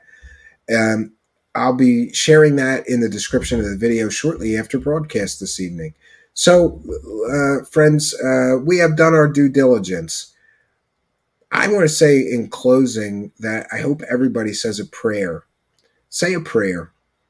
If you're not a praying person, just think good thoughts and wish well on the souls of these deceased people who were used, abused, and mutilated and desecrated so that scammers could make money selling fake alien stories. This is why I'm so passionate about some of the things that we do here, because this is the perfect example of the lengths that these scammer grifters are willing to go to. And it's not just the main people perpetrating the hoax. We've seen examples earlier. I'm not going to name them again, but we've seen examples of some other people who have no ethics rushing in to get their piece of the alien pie and also make money off of desecrated, abused, and violated human remains. It's despicable what Jaime Maussan did, and it's despicable anybody playing along pretending these even may be real, considering the available excuse for cashing in and making the money. Except that you'll make 110 or 110 to 100 times more money helping people buy the lie than you will bringing and telling people the absolute truth about these stories. I, for one, I sleep well at night. I know that what we are doing here, and I really try to make sure that we do this, is that we're a public benefit. There is no benefit to being a grifter. There is no public good in scamming people with false narratives, disinformation, misinformation, hoaxes, and fake stories. There's just no good in that. There's no societal good. I mean, it's good for their pocket. Congratulations, you're really good at scamming people. Um, you know, at this point, nothing surprised me. I do have to say, seeing Jaime Maussan wheel dead bodies into a Mexican meeting was a little surprising. But the fact that what people are willing to do to scam for alien dollars, it just doesn't surprise me anymore. Look at this level of disgusting depravity and what people are willing to do to sell the alien lies. It makes me sad for humanity, right?